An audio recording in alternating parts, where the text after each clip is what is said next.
A single father and his daughter saved a dying stranger on a mountain trail. But what happened next changed all three lives forever. When Elias Turner heard his daughter's terrified whisper that morning, he had no idea the bleeding woman they'd find would become the answer to a prayer he was too broken to ask. This is their story, a journey from rescue to redemption, from grief to unexpected grace. Stay until the end and comment what city you're watching from so I can see how far this story travels. The morning air bit cold against Elias Turner's face as he adjusted the straps of his hiking pack, the familiar weight of grief settling heavier than any gear he carried. 6-year-old Mila stood beside him in the parking lot of Cascade Meadows Trail, her purple jacket zipped to her chin, clutching the small bouquet of wildflowers they'd picked from their garden before dawn. "Ready, Butterfly?" Elias asked, using the nickname that always made her smile, the one his late wife Celeste had given their daughter years ago. Mila nodded, her dark curls bouncing beneath her knit cap. "Mommy's waiting for us up there." The words pierced him the way they always did, that innocent certainty in her voice, the way she still spoke of Celeste in the present tense 2 years after the car accident that shattered their world. Elias had stopped correcting her months ago. Let her have whatever comfort she could find. God knew he had little enough to offer. They started up the trail as the October sun began its slow climb over the Oregon foothills, painting the Douglas firs in shades of amber and gold. This path had become their ritual. The third Saturday of every month, they hiked 3 miles into the wilderness to the lightning-struck cedar where Elias had scattered Celeste's ashes, where he'd mounted a small bronze plaque that read, "Celeste Turner, artist, dreamer, forever loved." Mila chattered as they walked, her small hand warm in his, narrating an elaborate story about a family of rabbits she'd decided lived in the hollow log they always passed at the half-mile marker. Elias made the appropriate sounds of interest, but his mind wandered to the stack of unpaid bills on his kitchen counter, the parent-teacher conference he'd missed last week because of an emergency electrical job, the way Mila had crawled into his bed again last night crying for her mother. Single fatherhood was a weight he carried with the exhaustion of a man who never quite slept deeply anymore, always listening for the sound of his daughter's nightmares, always wondering if he was doing enough, being enough, filling even a fraction of the space Celeste had left behind. "Daddy, look!" Mila pointed to a hawk circling overhead. "Mommy sent it to watch over us." "Maybe she did, Butterfly." They climbed higher, the trail narrowing as it wound through stands of old-growth timber. Elias's thighs burned with the familiar ache of the ascent, but he welcomed the physical discomfort. It was cleaner somehow than the emotional kind, more straightforward in its demand for endurance. At the 2-mile marker, they stopped for water. Mila produced a carefully wrapped granola bar from her pocket. She'd been packing her own snacks for these trips lately, trying so hard to be helpful, to be grown up in ways that broke his heart. "You're a good hiker," Elias said, brushing crumbs from her chin. "Getting stronger every month. Mommy would be proud?" "Mommy would be so proud." They continued on, and Elias felt the familiar tightening in his chest as they approached the memorial spot. No matter how many times he made this journey, the grief always hit fresh at the end. Seeing that plaque, remembering the way Celeste had loved this view, had painted it 6 times in the studio she'd set up in their garage. But they were still 50 yards from the cedar when Mila suddenly stopped walking. "Daddy." Her voice had gone small, uncertain in a way that made Elias instantly alert. "What's wrong?" "Do you hear that?" Elias strained to listen past the whisper of wind through the pines, the distant call of a jay. And then he heard it, faint, almost lost beneath the forest sounds. A human voice, crying out, weak. "Someone's crying," Mila whispered, her eyes wide. "They sound hurt." Every instinct in Elias's body went on high alert. They were deep into the wilderness now, at least a mile from the nearest branching trail. This section of the foothills saw moderate traffic during summer, but in late October, midweek, they rarely encountered other hikers. "Stay close to me," he said, pulling Mila behind him as he moved toward the sound. The voice came again, definitely female, definitely in distress. Elias left the main trail, pushing through low-hanging branches, his electrician's hands automatically noting the broken vegetation. the disturbed earth that suggested someone, had crashed through here recently. "Hello?" he called out. "Can you hear me? Where are you?" "Here. Oh God, please, I'm here." The voice was closer now, raw with pain, and what sounded like hours of crying for help. Elias moved faster, pulling Mila carefully behind him through the undergrowth. And then they found her. A young woman, maybe late 20s, early 30s, lay crumpled against a moss-covered log about 30 feet off the trail. Her black jacket was soaked dark with blood down the right side. Her face was ashen, lips nearly blue, dark hair matted with dirt and pine needles. One leg was bent at an unnatural angle, her hiking boot wedged between two rocks. But it was her shoulder that drew Elias's immediate attention, the way she pressed both hands against it, blood seeping steadily between her fingers despite her best efforts to staunch the flow. "Oh, Jesus," Elias breathed. The woman's eyes opened, gray-blue and clouded with pain, and locked onto his face with an expression of such desperate relief that it physically struck him. "Please," she gasped. "Please help me. I've been calling over an hour, maybe more. I can't. My phone fell. Can't reach it." Elias was already moving, years of responding to electrical emergencies clicking him into a state of focused calm. He shrugged off his pack, mentally inventorying what he had. First aid kit, emergency blanket, water, rope. "Mila, stay right there," he commanded, pointing to a spot 10 feet away. "Don't move, baby. I need you to be very brave and very still." His daughter nodded, her face pale but composed in that way that made her seem older than 6, that way that reminded him achingly of Celeste. Elias dropped to his knees beside the injured woman, his hands already assessing, his electrician's mind shifting seamlessly into triage mode. He'd taken wilderness first aid courses years ago, back when he and Celeste used to backcountry camp. The training came flooding back now. "I'm Elias," he said, keeping his voice steady, authoritative. "I'm going to help you. What's your name?" Harper Lane." Her teeth were chattering despite the relatively mild morning temperature. Shock. Definitely in shock. "Okay, Harper, I need you to tell me what happened. Can you do that?" "2 men, early this morning, tried to rob me. I'm a photographer. They wanted my equipment. I ran, fell." She gestured weakly at her ankle. "Something happened to my shoulder. I don't know if one of them had a knife or if I caught it on a branch." Elias carefully peeled back her jacket, his jaw tightening at what he saw. A deep laceration ran from the top of her shoulder down toward her collarbone, at least 4 inches long, deep enough that he could see layers of tissue. Not spurting, which meant no major artery, but bleeding steadily enough to be dangerous. She'd already lost a significant amount of blood. "Harper, listen to me. You have a bad cut on your shoulder. Your ankle is injured, but I can get you out of here. Do you understand?" "I tried. Couldn't walk, so cold. I know, but we're going to fix this."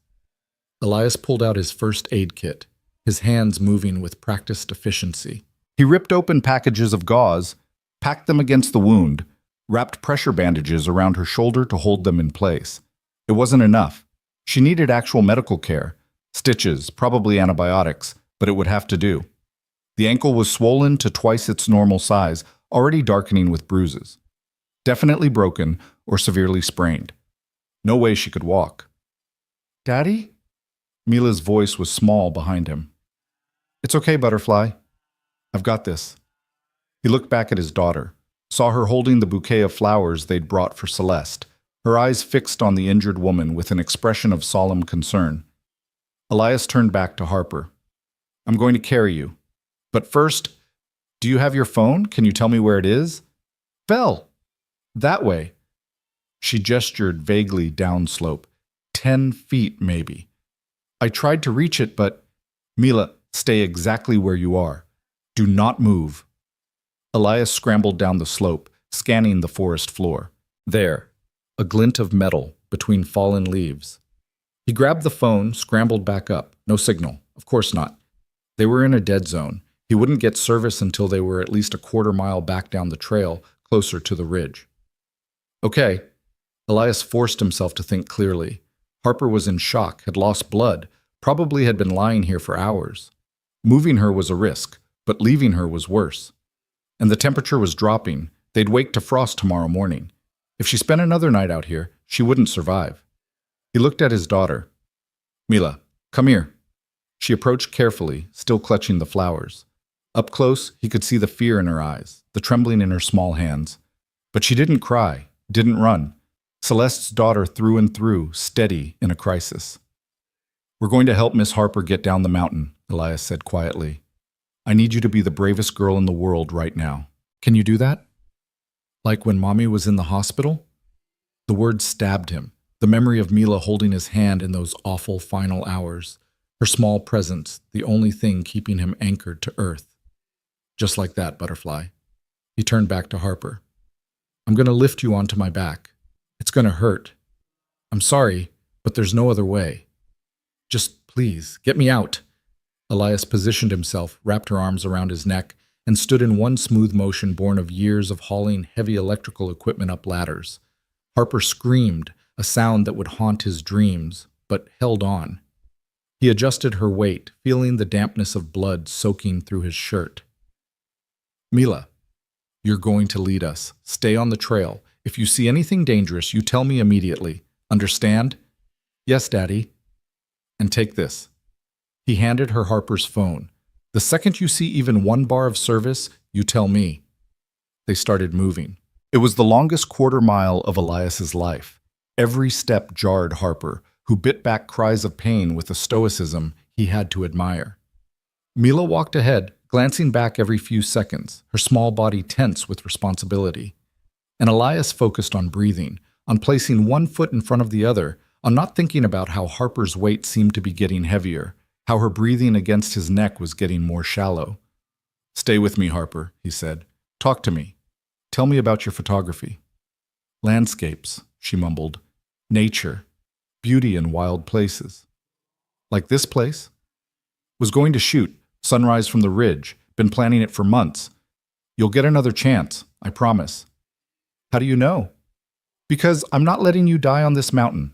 My daughter and I have already lost enough. We're not losing you too. Harper's laugh was weak but genuine. Don't even know me. Doesn't matter. Mila's voice cut through. Daddy, one bar. Stop. Right there. Elias carefully lowered himself to one knee, keeping Harper balanced on his back. Mila, dial 911. Can you do that? His daughter's small fingers worked the phone with the familiarity of a generation born into technology. She held it to her ear. Hello? My daddy and I found a lady who's hurt very bad. We're on Cascade Meadows Trail. She's bleeding a lot, and her foot is broken, and she's very cold. Mila's voice was surprisingly steady. Yes, we're about 2.5 miles up, near where the big rock looks like a turtle. My daddy carried her. She listened, nodded. Okay, I'll tell him. Mila lowered the phone. They're sending a helicopter. They said to stay where we are and keep her warm and make sure she doesn't fall asleep. Good job, Butterfly. Elias felt a surge of pride so intense it almost brought tears. You did perfect. He carefully shifted Harper off his back, laying her as gently as possible on the ground. She was shaking violently now, her lips turning blue. He pulled out the emergency blanket, wrapped it around her, then stripped off his own jacket and added it to the pile. No, you'll get cold, Harper protested weakly. I'll be fine. I'm not the one in shock. Elias sat beside her, pulling Mila onto his lap. The three of them huddled there on the trail. An electrician, his 6-year-old daughter, and a dying stranger, waiting for rescue under the October sun. Tell me about your daughter, Harper whispered. Her eyes were unfocused, starting to drift. Hey, Elias gently tapped her cheek. Stay awake. You heard Mila. You can't fall asleep. Sorry, just so tired. I know, but you have to fight it. So yes, I'll tell you about Mila. She's the best thing in my world. She loves purple, butterflies, and drawing pictures.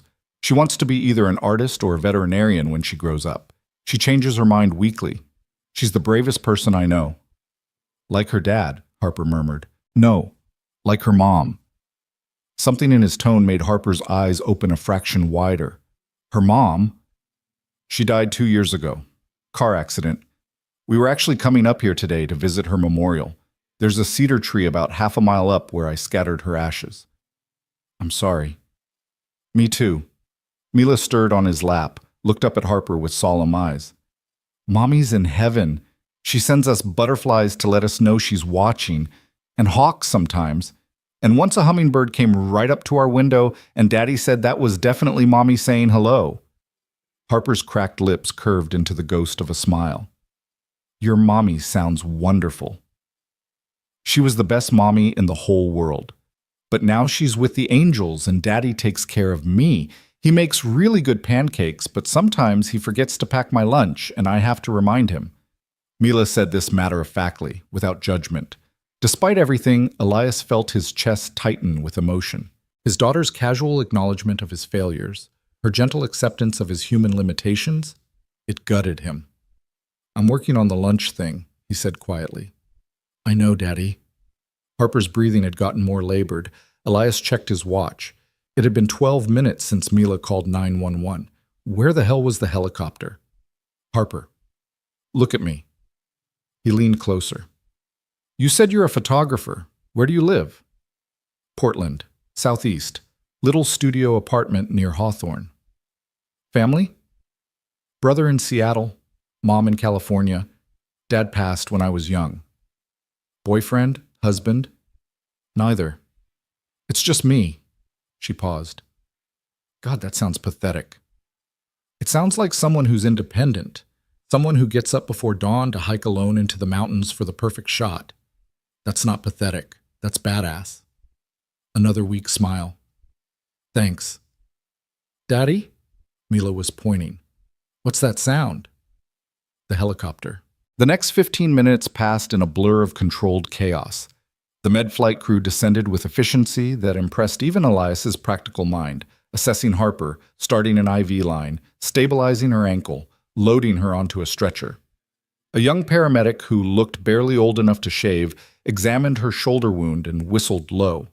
You did good work, he told Elias. Probably saved her life. Another couple hours and she'd have been in serious trouble. They lifted Harper toward the helicopter. Her eyes found Elias one more time. Thank you, she mouthed. He nodded. Mila waved. And then the helicopter was rising, banking west toward Portland, carrying Harper Lane out of their lives as abruptly as she'd entered. Elias and Mila stood on the trail, watching until the aircraft became a speck, then nothing. The forest settled back into silence around them, just bird song and wind, as if the last hour had been a dream. Daddy? Mila's voice was small. We didn't get to visit Mommy. Elias looked down at his daughter, at the wilted flowers still clutched in her hand, and felt something shift in his chest. For 2 years he'd been making this pilgrimage with the grim dedication of duty, of keeping faith with the dead. But today, something had broken through the ritual of grief. Today, they'd saved a life. I think Mommy understands, he said softly. I think maybe she sent us here today for a different reason. Mila considered this with the seriousness she brought to all matters of her mother. To help Miss Harper? Yeah, Butterfly, to help Miss Harper. Will she be okay? I think so.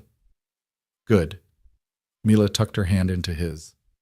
Can we go home now? I'm hungry.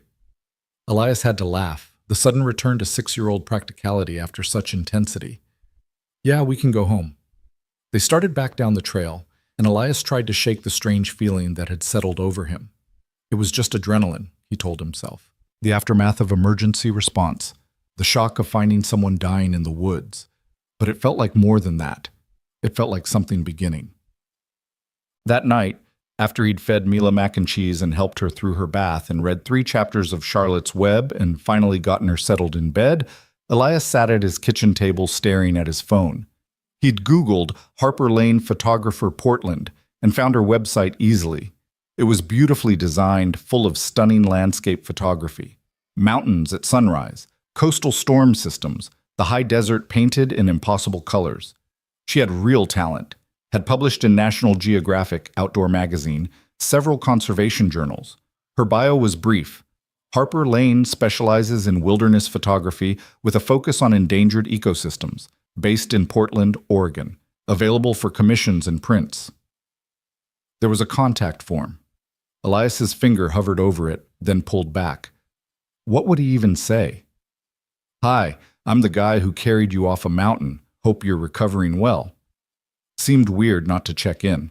He closed the browser, plugged his phone in to charge. Mila appeared in the doorway in her purple pajamas, her stuffed rabbit dangling from one hand. Can't sleep? Elias asked. She climbed into his lap without asking, something she'd been doing more lately, as if she could sense when he needed the comfort as much as she did. Daddy, do you think Miss Harper is scared right now? In the hospital all alone? Maybe a little, but the doctors are taking good care of her. We should send her something, like flowers. Mommy always said flowers make people feel better. Elias felt that familiar ache, Celeste's wisdom channeled through their daughter's innocent observations. That's a good idea, Butterfly. We can do that tomorrow. And I could draw her a picture of butterflies, because butterflies mean hope and new beginnings. Mommy told me that. When did she tell you that? Before she went to heaven, when she was very sick and couldn't get out of bed. She said that even when things seem really sad, butterflies come and remind us that beautiful things can happen. That's why she called me her butterfly. Elias had to close his eyes against the sudden burn of tears. 2 years, and his wife could still reach through the veil of death to teach their daughter lessons he was too broken to articulate.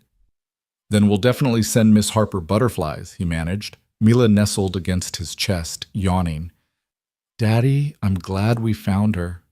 Me too, baby. Do you think we'll see her again? I don't know, maybe. I hope so. I liked her. Even though she was hurt and scared, she was nice to me. She looked at me like I was a real person, not just a little kid. Elias kissed the top of his daughter's head, breathing in the strawberry scent of her shampoo.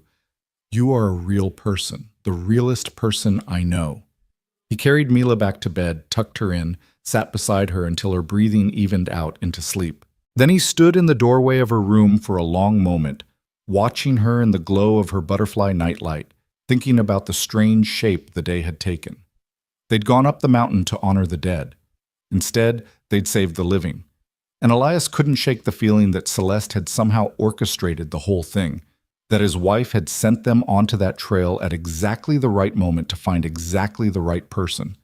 It was the kind of cosmic intervention she'd always believed in, the kind of grace he'd stopped believing in the day she died.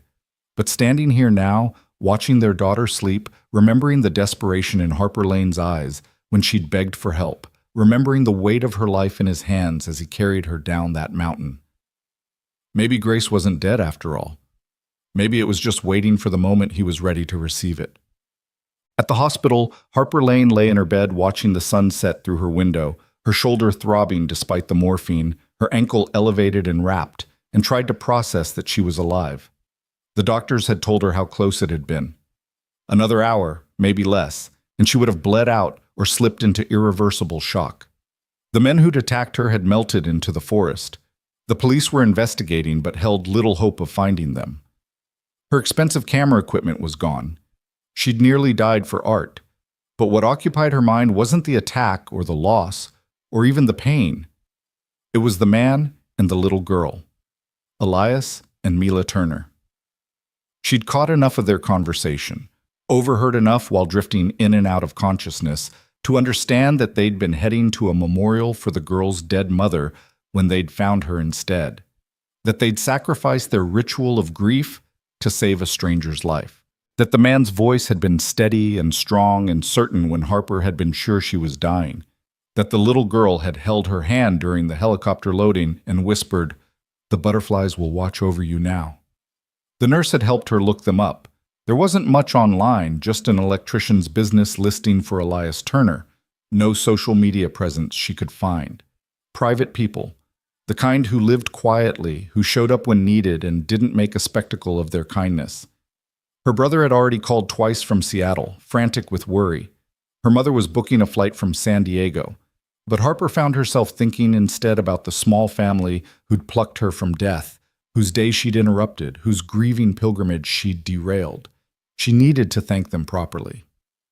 More than that, and she recognized this might be the morphine talking, or the shock, or the strange clarity that came from nearly dying. She needed to know them.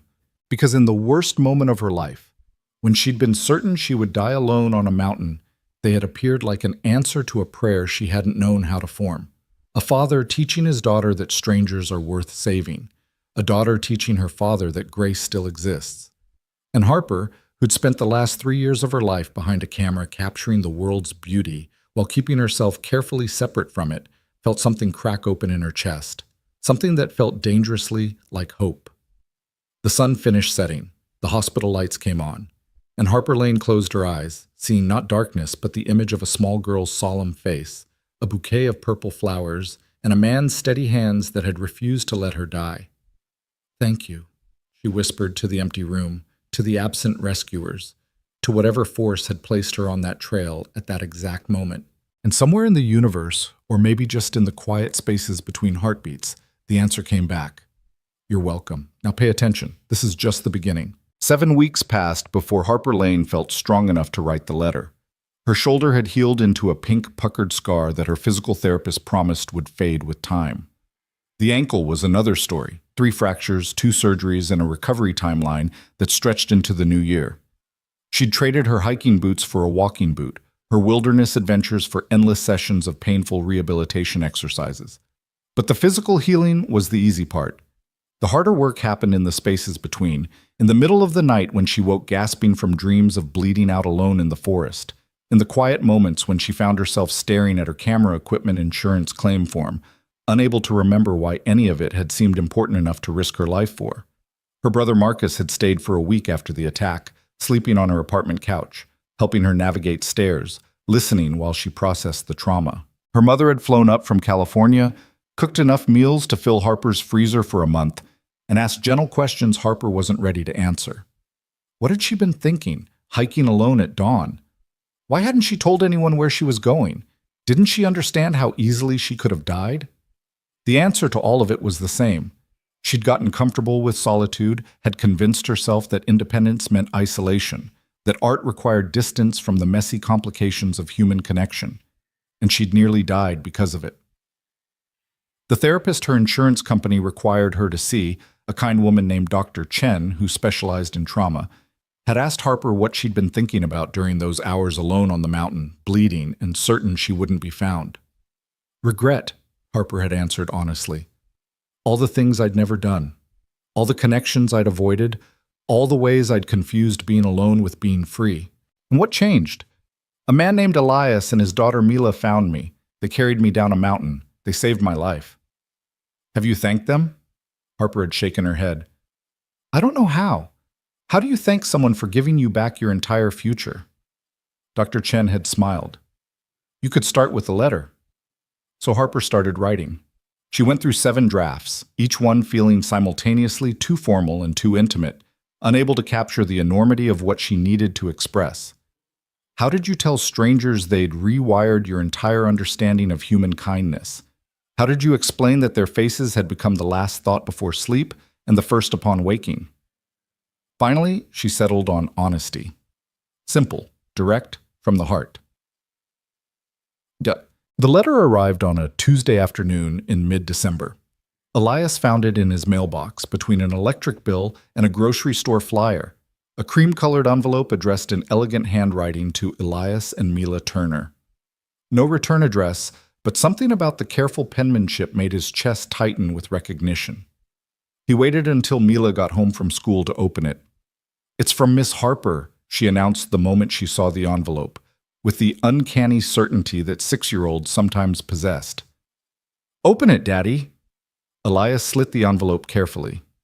Inside was a handwritten letter on thick paper, the words flowing in the same beautiful script.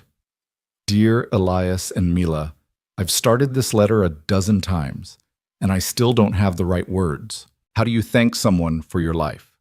For your future? For every sunrise you'll see, and every moment you'll experience because they refused to let you die? I'm told I would have had maybe another hour if you hadn't found me. The doctors say your first aid and quick thinking made the difference between survival and something I don't want to imagine.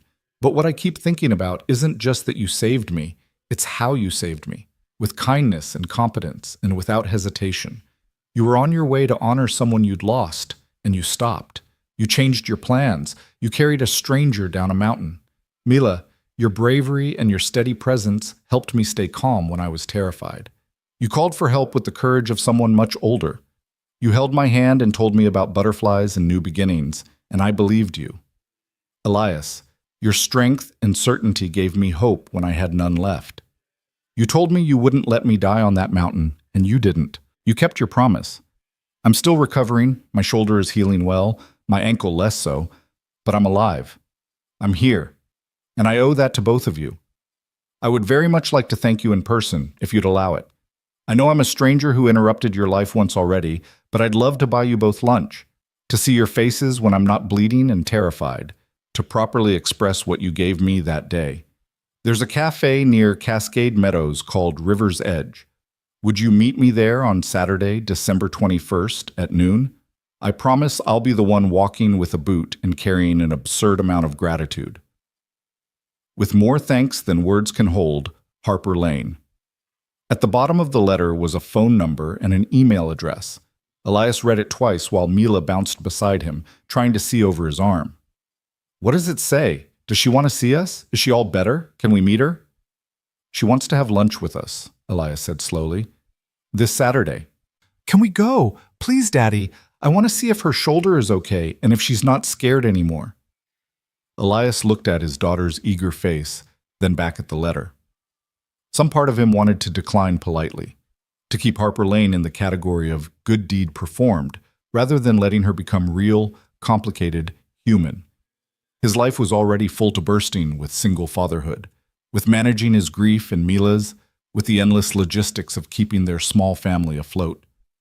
But another part of him, the part that had carried Harper's weight down a mountain, that had felt her breath against his neck and heard the desperate gratitude in her voice, that part wanted to see her again, wanted to know she was okay, wanted to close the loop on the story that had started on that October morning. Yeah, he heard himself say. Yeah, we can go. Mila's shriek of joy could probably be heard 3 houses over. Harper arrived at River's Edge Cafe 20 minutes early, cursing her anxiety and her walking boot in equal measure. She changed outfits 4 times, finally settling on jeans, a green sweater, and a scarf that hid most of her shoulder scar, and had given herself no fewer than 3 pep talks in the car. It's just lunch. Just saying thank you. Just 2 people who helped you and deserve to hear that you're okay. Except it didn't feel like just anything. It felt enormous and terrifying and important in ways she couldn't quite name. She ordered a coffee she didn't drink and chose a booth by the window where she could watch the parking lot. The cafe was decorated for Christmas, white lights strung along the walls, a small tree in the corner, the smell of cinnamon and vanilla heavy in the air. Cheerful holiday music played softly through overhead speakers. At 11:58, a truck pulled into the lot, older model, well-maintained with Turner Electric painted on the side. Harper's heart kicked into overdrive. The driver's door opened and Elias Turner emerged, and Harper got her first real look at the man who'd saved her life. Tall, broad-shouldered, wearing jeans and a flannel shirt under a work jacket, dark hair going silver at the temples, a few days' worth of beard, the kind of weathered handsomeness that came from years of outdoor work. He moved around the truck to open the passenger door, and Mila tumbled out. Purple jacket, dark curls bouncing, eyes bright with excitement. They walked toward the cafe entrance, and Harper stood on legs that trembled more than her injured ankle warranted. The door opened. Mila spotted her first. Miss Harper? And then the little girl was racing across the cafe, mindful of other customers but moving with purpose.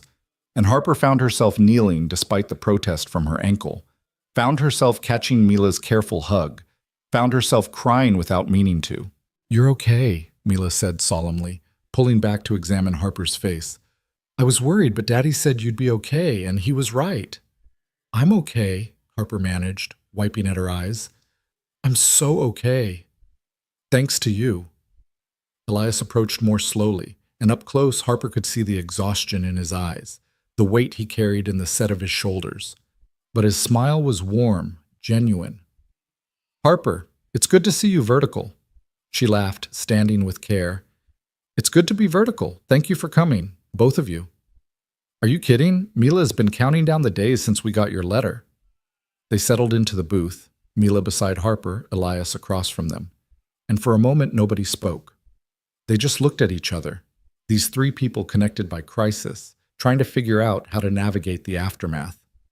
Harper broke the silence first. "I'm sorry I cried. I didn't mean to do that immediately."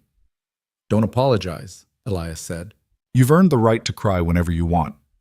I've been doing a lot of that lately. My therapist says it's healthy processing. My brother says I'm a mess. They're both probably right." "How's your shoulder?" Mila asked, reaching out to gently touch Harper's sweater where the scar lay hidden underneath. "It's healing really well, see?" Harper carefully pulled down the neck of her sweater to show the top of the scar. "It looks scary now, but the doctors say it'll fade. And my ankle," she tapped her walking boot, "this has to stay on for another month, but then I should be good as new."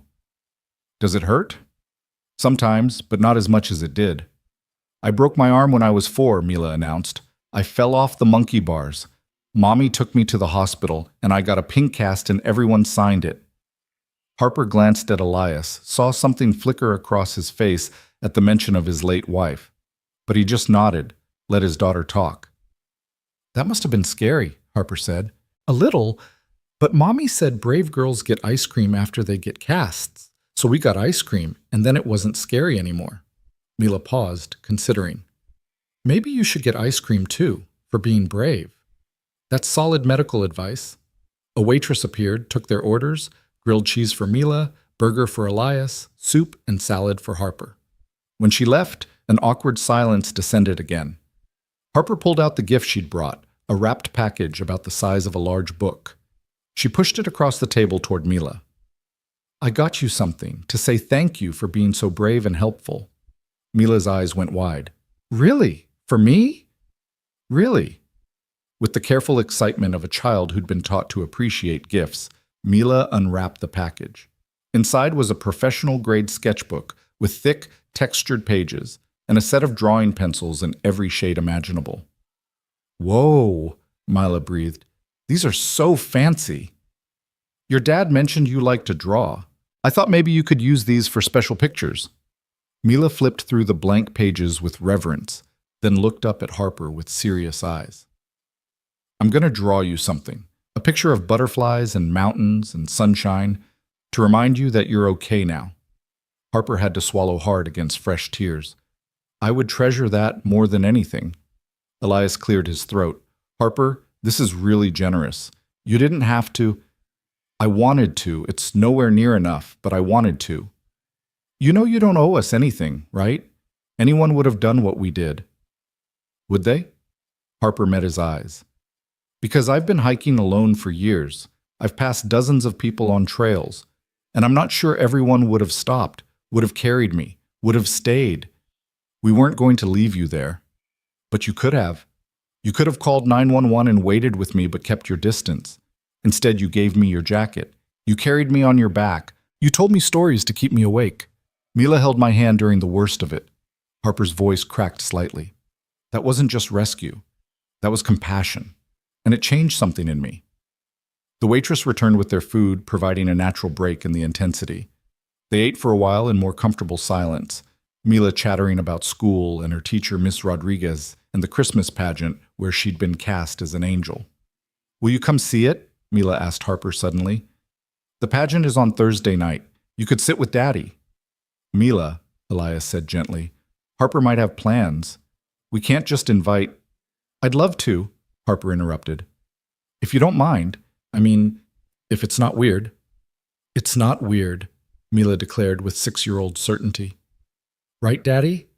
Elias looked between his daughter and Harper, something complicated crossing his face. "No," he said finally. "It's not weird. You're welcome to come." After lunch, Mila insisted they walk down to the river overlook behind the cafe, a short path with benches facing the water. Harper navigated it slowly with her boot, Elias hovering nearby in case she stumbled. "You don't have to worry," Harper said. "I'm not going to collapse." "Old habits. Part of my job is making sure people don't get electrocuted. It makes me overly cautious about danger in general." "Occupational hazard?" "Something like that." He was quiet for a moment, watching Mila investigate a patch of dried wildflowers near the water's edge. Can I ask you something? Anything. That morning, when we found you, you said 2 men attacked you for your camera equipment. Did they ever catch them? Harper shook her head. No, the police investigated, but there wasn't much to go on. My equipment's gone. Insurance covered most of it, but she gestured vaguely. Doesn't really matter anymore. How can it not matter? Those men hurt you. They could have killed you. I know, but I've spent the last 7 weeks thinking about what happened, and the attack isn't what stays with me. What stays with me is that I spent 3 hours alone thinking I was going to die, and my biggest regret wasn't losing my cameras or not finishing a project. It was that I'd spent so much time avoiding connection, avoiding people, hiding behind my art instead of living an actual life. Elias was quiet, absorbing this. My therapist says I'm having an existential crisis, Harper continued with a slight smile. She's probably right. But it doesn't feel like a crisis. It feels like waking up. Like I've been sleepwalking through my own life and you and Mila shocked me awake. By almost letting you bleed out on a mountain? By showing me that strangers can be kind, that people show up, that I don't have to do everything alone. Harper turned to look at him directly. You and Mila were on your way to honor your wife's memory. That's sacred. That's important. And you stopped for me anyway. Of course we stopped. But that's not of course to everyone. Trust me. I've lived a lot of years convinced that self-sufficiency was the highest virtue, that needing people was weakness. She looked out at the river, gathering her thoughts. My dad died when I was 12, cancer, and I watched my mom just crumble. She loved him so much that losing him nearly destroyed her. I promised myself I'd never be that vulnerable, never love anything or anyone so much that losing them could break me. That's a lonely way to live. Yeah, Harper said softly. It really is. Mila came running back, her hands full of dried seed pods she'd collected. Look, these are from those purple flowers. I think they might be the same kind we brought for Mommy. Harper and Elias both stiffened slightly at the mention, but Mila continued obliviously. We were supposed to visit Mommy's tree that day, but we found you instead. Daddy says Mommy probably sent us to help you. Do you think that's true? Harper looked at Elias, saw the vulnerability in his eyes, the fear that his daughter's faith might sound foolish to a stranger. I think, Harper said carefully, that whether it was your mommy or the universe or just really good timing, I'm grateful it happened. And I'd like to think that someone as special as your mommy would want people to help each other. She was really good at helping people, Mila said. She always knew when someone was sad and she'd make them feel better. Daddy says I'm like her that way. I can see that. You helped me feel better when I was very sad and very scared. Mila beamed, then suddenly threw her arms around Harper's waist. I'm glad you didn't die, Miss Harper. And I'm glad we're friends now. Harper hugged her back, this fierce little girl who'd walked ahead on a mountain trail carrying a phone like it was the most important responsibility in the world. I'm glad too, Butterfly. She felt Elias's sharp intake of breath at the nickname, realized too late she'd used his term of endearment. But when she looked up apologetically, his expression wasn't angry, just surprised, and maybe something softer. That's what Daddy calls me, Mila said happily. You can call me that too if you want. Only if it's okay with your dad. Elias cleared his throat. It's okay. What? Thursday night came too quickly. Elias sat in his truck in the elementary school parking lot, gripping the steering wheel and trying to figure out what the hell he was doing. It had been one thing to meet Harper for lunch. That was gratitude, closure, simple human decency. But inviting her to Mila's Christmas pageant felt different. Felt like opening a door he'd kept locked for 2 years. He'd told himself this was just kindness. Harper was recovering from trauma, probably lonely in her studio apartment, probably needing normal human interaction. He was helping someone who'd had a rough time. That was all. Except that wasn't all. And he knew it. Harper arrived 10 minutes before the pageant started, navigating the school hallway in her walking boot with the determined grace of someone who refused to let an injury slow her down. She'd dressed up, a deep blue dress under a long coat, her dark hair pulled back, minimal makeup that somehow made the gray of her eyes more pronounced. You made it, Elias said, standing from the folding chair he'd saved. Wouldn't miss it. Harper smiled, settling carefully into the seat beside him. How's our angel doing? Nervous, excited. She made me promise to take at least 50 pictures. Only 50? That seems conservative. You haven't seen how many costume changes there are. We might be here until midnight. The lights dimmed. The pageant began with the expected chaos of elementary school productions. Enthusiastic singing, forgotten lines, one shepherd who picked his nose throughout the entire nativity scene. But when Mila's class took the stage as angels, Elias felt the familiar tightness in his chest. She looked so much like Celeste. Same dark curls, same delicate features, same radiant smile. His wife had loved Christmas, had made it magical even the year she was dying, had insisted they still do everything. The tree, the cookies, the pageant at Mila's preschool where Celeste had sat in the audience wearing a wig because the chemo had taken her hair. "She's beautiful," Harper whispered beside him. "She is. You're doing an amazing job with her." "I'm stumbling through. There's a difference."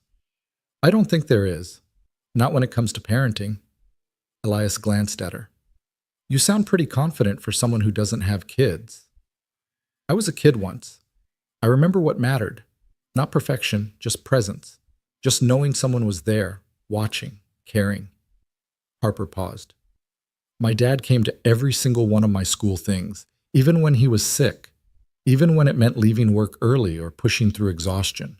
And I didn't appreciate it then, but I do now. Mila will too." On stage, Mila was singing Silent Night with absolute conviction, if not entirely accurate pitch. Elias lifted his phone to take another picture and found his vision blurring with unexpected tears. He'd thought he was past this, the sudden ambushes of grief that hit at random moments. But sitting here in a darkened auditorium, watching his daughter shine like a star, aware of the empty seat on his other side where Celeste should have been, the weight of it crashed over him fresh.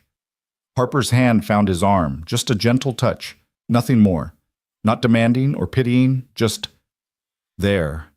Present. Elias didn't pull away. The pageant ended with all the children on stage waving to their families. Mila spotted them immediately, her whole face lighting up when she saw Harper sitting next to her father. "Miss Harper came," she announced to the girl beside her, loud enough that several parents turned to look. After, in the chaos of the lobby with everyone collecting their children, Mila launched herself at Harper with the energy of someone who'd been holding very still for an hour and couldn't contain it anymore. "Did you see me? Did you see my wings? Did you see me sing? I saw everything. You were spectacular.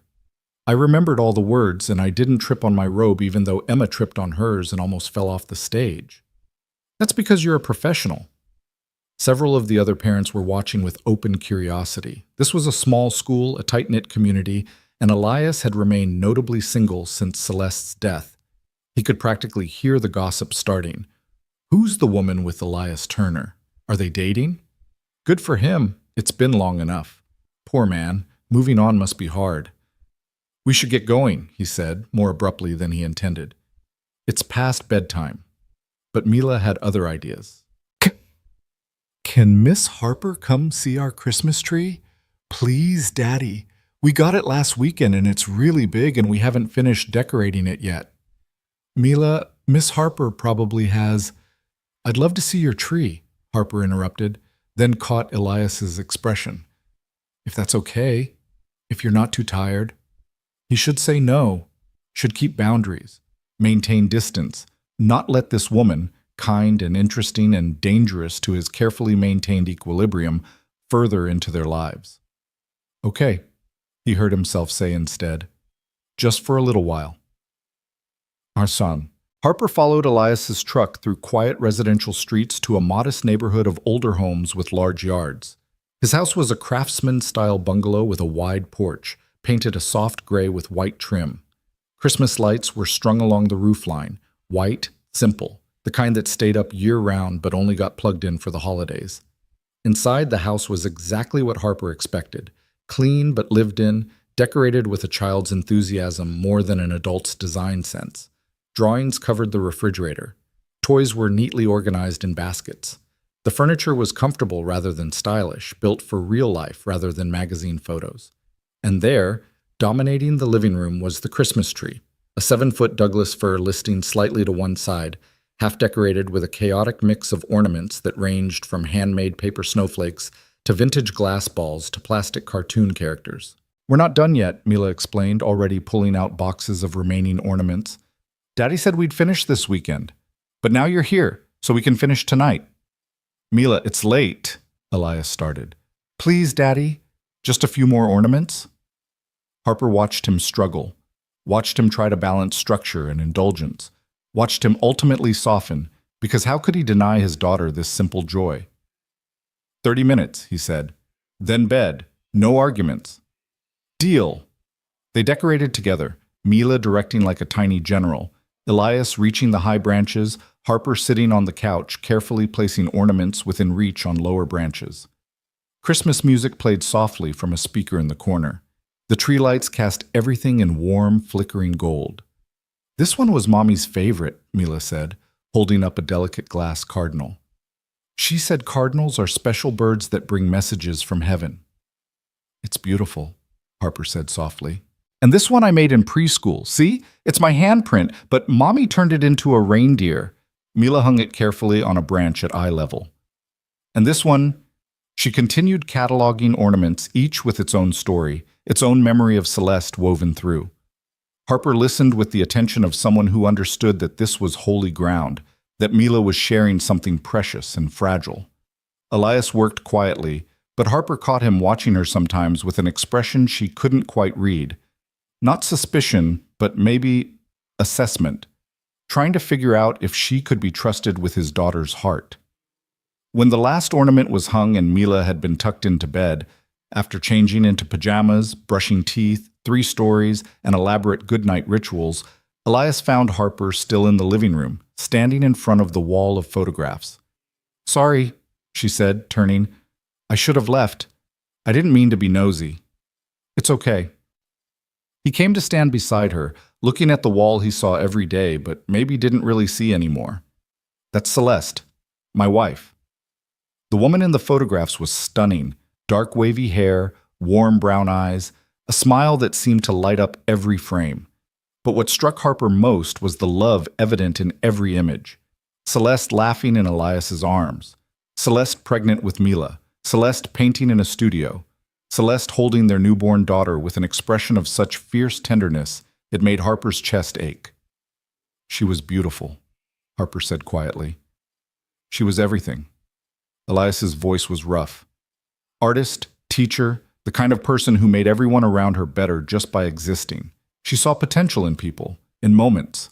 She'd have loved photographing with you, actually. She painted landscapes, but she always said photographers saw light differently.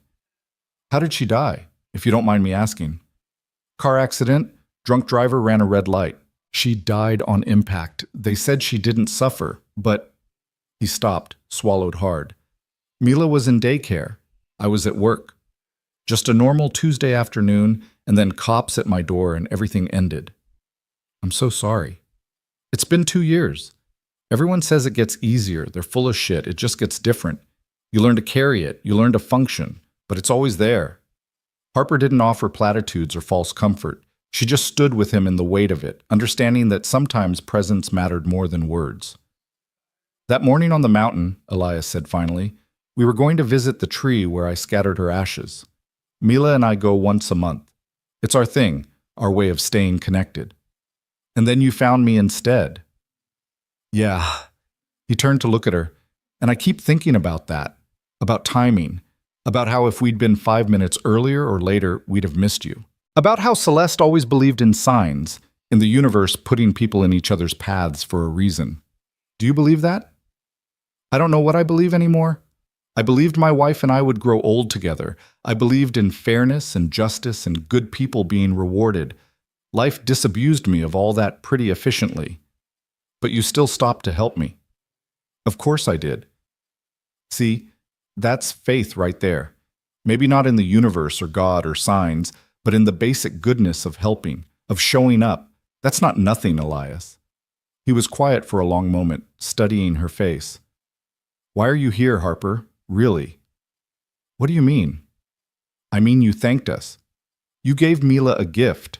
You came to her pageant. Mission accomplished. You don't owe us anything else. So why are you here in my house, looking at pictures of my dead wife? Harper could have deflected, could have made an excuse and left. But she'd promised herself after the mountain that she'd stop hiding from hard truths. "Because I like you," she said simply. "You and Mila both. Because when I'm with you, I remember what it feels like to be part of something instead of always observing from the outside. Because you make me want to be braver about connection." She paused. "And maybe because I'm lonely, and you're the first people in years who've made me feel less alone. Is that honest enough?" Elias looked stunned by her candor. "Yeah," he said roughly. "Yeah, that's honest. Is it okay that I feel that way? I don't know. I'm not." He ran a hand through his hair, frustrated. "I haven't dated since Celeste died. Haven't even thought about it. Mila is my whole world, and keeping us both functional takes everything I have. I'm not asking for anything, Elias. I'm just telling you the truth. The truth is complicated. The truth usually is."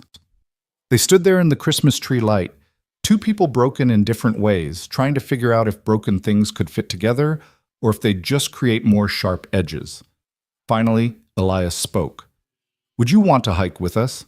Next month, when your ankle's healed? Not to Celeste's tree. I'm not ready for that. But somewhere else. Somewhere new." Hope bloomed in Harper's chest. "I'd really like that." "Okay then." "Okay."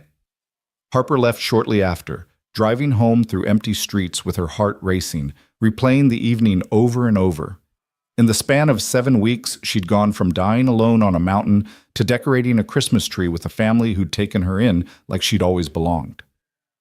Dr. Chen was going to have a field day with this session, but for the first time in longer than she could remember, Harper didn't care about analyzing or protecting herself or maintaining careful distance. She just cared about seeing them again, about the way Mila's eyes lit up when she walked in a room, about the complicated grief in Elias's gaze that she recognized because she carried her own version. The next weekend, true to his word, Elias texted her about a hike, then another. Before Harper quite understood how it happened, regular weekend adventures became their routine. Easy trails at first, accommodating her healing ankle, gradually working up to longer distances. Harper taught Mila photography basics, how to see light and shadow, how to frame a shot. Mila taught Harper about purple flowers and butterfly symbolism and the intricate rules of the imaginary games 6-year-olds invented. Elias mostly watched, occasionally joining in, always hovering at the edges like he wasn't quite sure where he fit in this new dynamic. They fell into patterns. Saturday morning hikes followed by lunch at whatever small-town diner they found nearby. Harper learned that Elias took his coffee black, that Mila would only eat grilled cheese if it was cut diagonally, that both of them unconsciously looked for cardinals because Celeste had loved them. And slowly, carefully, the three of them began to feel less like stranger and rescuers, and more like something Harper didn't have a name for yet, but recognized in the warm, expanding space behind her ribs. Something that felt dangerously like family. The call came on a Wednesday night in late February, 3 months after their first hike together had become many. Elias was finishing up a rewiring job in northeast Portland when his phone buzzed with a text from Mila's school. "Your daughter is running a fever. Please pick up as soon as possible."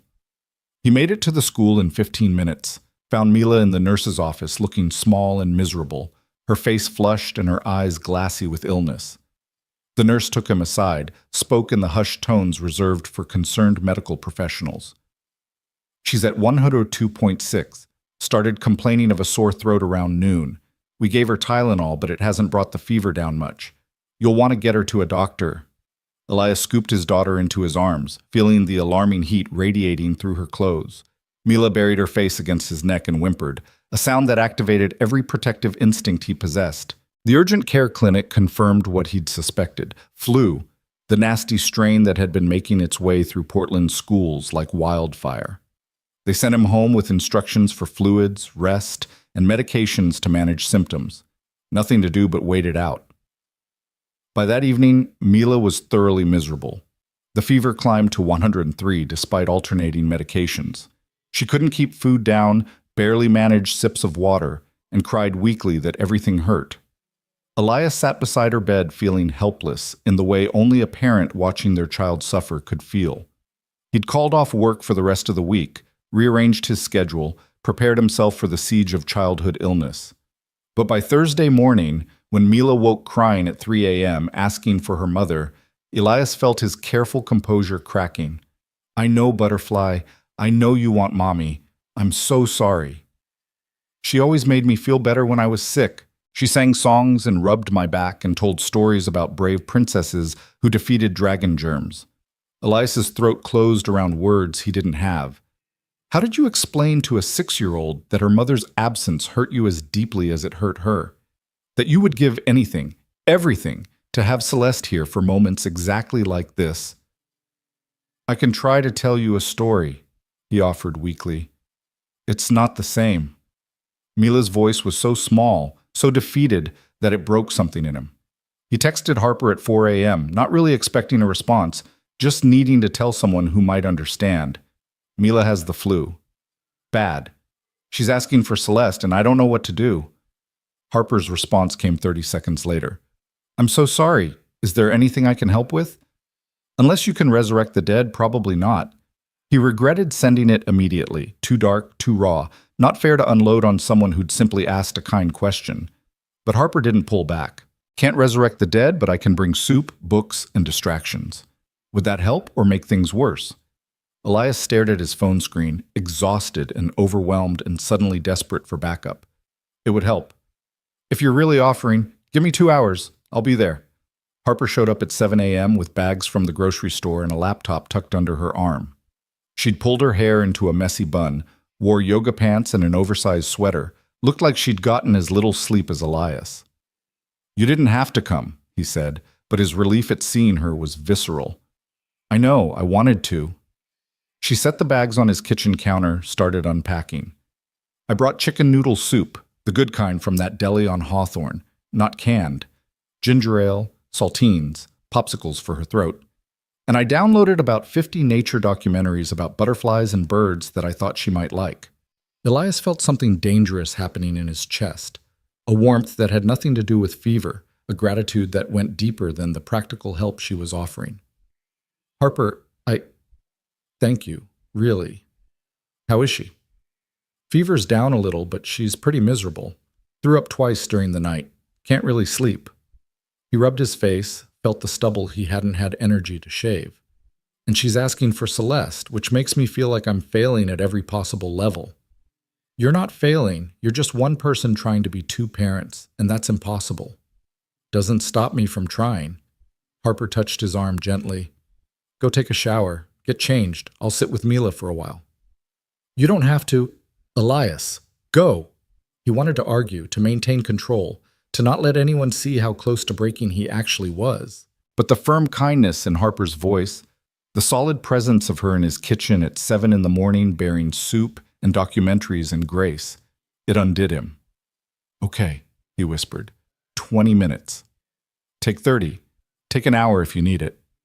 When Elias emerged from the shower feeling marginally human, he found Harper sitting on the floor beside Mila's bed, her laptop balanced on her knees, speaking in a low, soothing voice. And this one is called a monarch butterfly. They're famous because they migrate thousands of miles every year. Imagine being something so small and delicate, but also so incredibly strong. They fly all the way from Canada to Mexico, which is like you walking from here to the moon. Well, not exactly, but you get the idea. Mila was propped against her pillows, still flushed and glassy-eyed, but watching the screen with focused interest. Why do they go so far? Because they're looking for the perfect place to survive the winter. Sometimes you have to go on a big journey to find where you're supposed to be. Like you came to Oregon? Exactly like that. I was in California, but something told me I needed to be here, and now I'm really glad I listened to that feeling. Because you met me and Daddy? Because I met you and Daddy. Elias leaned against the doorframe, watching this woman who'd stumbled into their lives as a crisis and somehow become essential. Harper had a gift with Mila that went beyond patience or kindness. She spoke to his daughter like an equal, never condescending, never dismissive of the questions or observations that adults often brushed aside. Harper glanced up, caught him watching, and smiled. There's coffee in the kitchen. I made a full pot. You're a saint. Just someone who's been sick and alone and knows how much it sucks. The day passed in the strange suspended reality of illness, time moving both slowly and quickly. measured in fever checks and medication doses, and small victories like Mila keeping down 3 crackers. Harper stayed through all of it, completely unfazed by the less glamorous aspects of caring for a sick child. She read picture books in silly voices that made Mila giggle weakly. She demonstrated beginner photography techniques using Elias's phone camera and various household objects. She sang songs Harper confessed she'd learned from her own mother during childhood illnesses, old folk ballads and show tunes, and one particularly absurd ditty about a dragon who couldn't stop sneezing. "That one's silly," Mila declared, but she was smiling for the first time all day. "The silliest. My dad used to sing it to me. He'd make up extra verses that got more and more ridiculous until I forgot I felt terrible. Your daddy sounds nice. He was the best. I miss him a lot." "Like I miss my mommy?" "Yeah, butterfly, just like that." Elias found himself unnecessary in the best possible way. Harper had everything handled with a competence that should have made him feel inadequate, but instead felt like relief. Like someone had finally showed up to help carry a weight he'd been shouldering alone for so long he'd forgotten what shared burden felt like. Around 3 p.m., Mila finally fell into a deeper sleep, her breathing evening out, her fever dropping below 101 for the first time since Wednesday. Harper closed her laptop carefully and followed Elias out to the living room, stretching out her back with a wince. "How's your ankle holding up?" he asked, noticing her slight limp. "It's fine. Gets stiff if I sit too long, but nothing terrible." She settled onto his couch with the ease of someone who'd become comfortable in his space. "She's doing better. The worst should be over in another day or two." "Thanks to you." Thanks to modern medicine and her own immune system. I just provided entertainment." "You provided a hell of a lot more than entertainment, Harper." She met his eyes, and something passed between them, an acknowledgement of the intimacy of what had just transpired. She'd seen his daughter at her most vulnerable. She'd seen him exhausted and scared and barely holding together. She'd stepped into the chaos of their life without hesitation or judgment. "I meant what I texted," Elias said quietly. "I didn't know what to do. She was crying for Celeste and I felt so goddamn helpless. Like everything I've done for 2 years to try to be enough for her just wasn't." "Elias, you are enough. You're more than enough. But grief it's not rational. It's not fair. And sometimes kids just need their mom in a way that has nothing to do with how good their dad is. I know, doesn't make it easier. I don't think it's supposed to be easy. I think it's supposed to hurt like hell, and you do it anyway, because you love her more than you want to avoid the pain." He looked at this woman who'd somehow become essential to their lives in just a few months, who understood things about loss he'd never spoken aloud, who showed up at 7 a.m. with soup and butterflies and grace. "Why are you so good at this?" he asked. "At what?" "Knowing what to say, what to do, how to help without making it weird or uncomfortable." Harper was quiet for a moment, choosing her words carefully. "When my dad died, people either avoided us completely or showed up with casseroles and terrible platitudes. He's in a better place.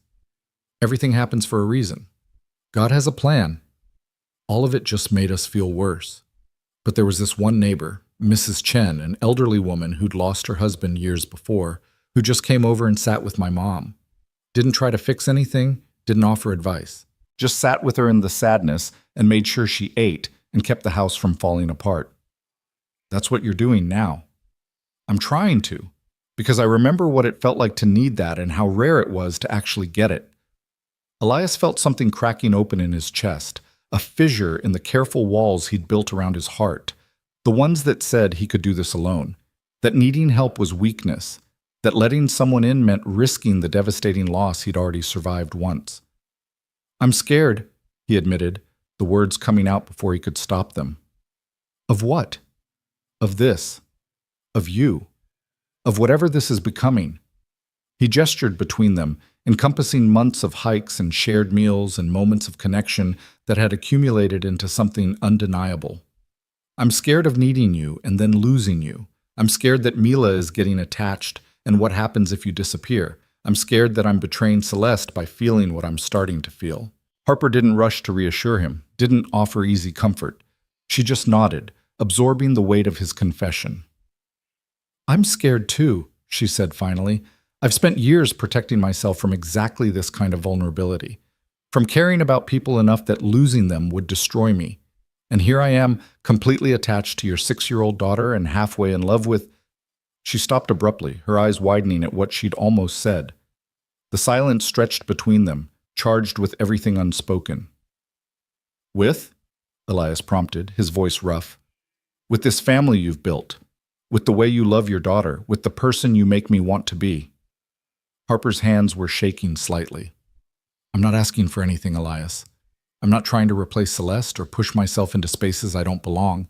I just wanted you to know that I'm here, that I care, that I'm willing to be scared if it means I get to keep showing up." Elias crossed the room before he consciously decided to move, sat beside her on the couch, close enough that their knees touched. "Harper." "Yeah?" "I'm not ready to call this anything yet. I'm not ready to make promises or decisions or label whatever this is, but I need you to know that having you here today, it meant everything. You mean—" his voice cracked. "You mean a lot to both of us, more than I think I'm ready to admit." "That's okay. We don't have to rush anything." "No, we don't." They sat there in the quiet of his living room, in the pale winter light filtering through the windows, in the space of almost confession and careful hope. And for the first time since Celeste died, Elias allowed himself to imagine that maybe his heart wasn't as permanently broken as he'd believed. That night, after Harper left with promises to check in tomorrow, after Mila woke briefly to eat some soup and take more medicine. After the house settled into the stillness of evening, Elias stood in his bedroom looking at the photograph on his nightstand. Celeste on their wedding day, radiant in white lace, looking at him like he'd hung every star in the sky just for her. "I don't know what I'm doing," he whispered to her image. "I don't know if this is okay, or if I'm moving too fast, or if I'm dishonoring what we had. But Mila loves her, and I think I'm starting to love her too. And I don't know if you'd approve or be hurt, or if you're up there rolling your eyes at how long it took me to even consider being happy again." The photograph offered no answers, just Celeste's frozen smile, forever 28, forever lost to him. "If you sent Harper to us, if that's what happened on that mountain, then I'm trusting you knew what you were doing. But I'm terrified, Celeste. I'm so goddamn terrified of loving someone again and having them ripped away." He waited, half hoping for some sign, some sense of his wife's blessing or disapproval. But there was only silence and the steady tick of the bedroom clock and his own ragged breathing. Finally, exhausted beyond measure, Elias climbed into bed and immediately fell into restless dreams where Celeste and Harper existed simultaneously, where past and present blurred together, where he stood at a crossroads not knowing which direction led to life and which to more loss. He woke at 2 a.m. to Mila's voice calling from her room, not crying, just calling. "Daddy, can you come here?" He stumbled down the hall, found her sitting up in bed looking small but more alert than she had in days. Her fever had broken completely, leaving her skin cool and slightly damp with sweat. "What's wrong, Butterfly?" "Nothing's wrong. I just wanted to ask you something." Elias sat on the edge of her bed, brushing damp curls back from her forehead. "Okay. What? Are you going to marry Miss Harper?" The question hit him like physical impact. "What? Why would you? Where did that come from?" Mila regarded him with the solemn seriousness that meant she'd been thinking about this for a while. "Because you like her. I can tell. And she likes you. And she likes me. And she came today when I was sick even though she didn't have to, and she knew how to make me feel better, and she sang me songs like Mommy used to do." "Mila? I'm not saying she's trying to be Mommy. I know nobody can be Mommy, but—" Mila paused, searching for words beyond her 6 years. "Daddy, Mommy wouldn't want us to be lonely forever, would she?" Elias felt tears burning behind his eyes. "No, Butterfly, she wouldn't. So if you want to love Miss Harper, that's okay. She could be like a bonus mom. Not a replacement, just extra love." Mila reached out to touch his face with her small hand. "You're always sad, Daddy, even when you smile. But when Miss Harper is here, you smile different, like maybe you're remembering how to be happy." Out of the mouths of babes came wisdom that broke and healed simultaneously. Elias pulled his daughter into his arms, held her close, marveled at the emotional intelligence she'd somehow developed despite, or maybe because of, their loss. "You're a very smart little girl," he managed. "I know. My teacher says I'm perspicacious. Perceptive. That too." Mila pulled back to look at him. "So you do like her? Like her? Despite everything, Elias had to laugh at the elementary school terminology. "Yeah, butterfly. I like her. Good, because I really want her to come to my birthday party next month. And maybe stay for dinner sometimes. And maybe go on more hikes. And maybe—" Mila yawned hugely, her brief burst of energy fading. "Maybe be part of our family, if she wants to be." That's a lot of maybes. Mommy always said maybe is just another word for hope. Elias tucked his daughter back under the covers, kissed her forehead, sat with her until she drifted back to sleep. Then he stood in her doorway for a long time, processing the conversation, feeling something shift fundamentally in his understanding of what was possible. Celeste had taught their daughter about hope and butterflies and new beginnings, and now Mila was teaching him the same lessons, reflected back through the lens of a child's uncomplicated wisdom. Maybe loving again wasn't betrayal. Maybe it was exactly what Celeste would have wanted. Maybe Harper had crashed into their lives not to replace what they'd lost, but to help them grow around the grief, to show them that hearts could expand rather than just heal. The next morning, Mila woke fever-free and demanding pancakes. Harper texted to check in, and Elias found himself responding with more honesty than he'd planned. "She's better. We're better. Thank you for yesterday, for everything. Can we talk soon? Just us?" Harper's response came quickly. "Whenever you're ready. I'm not going anywhere."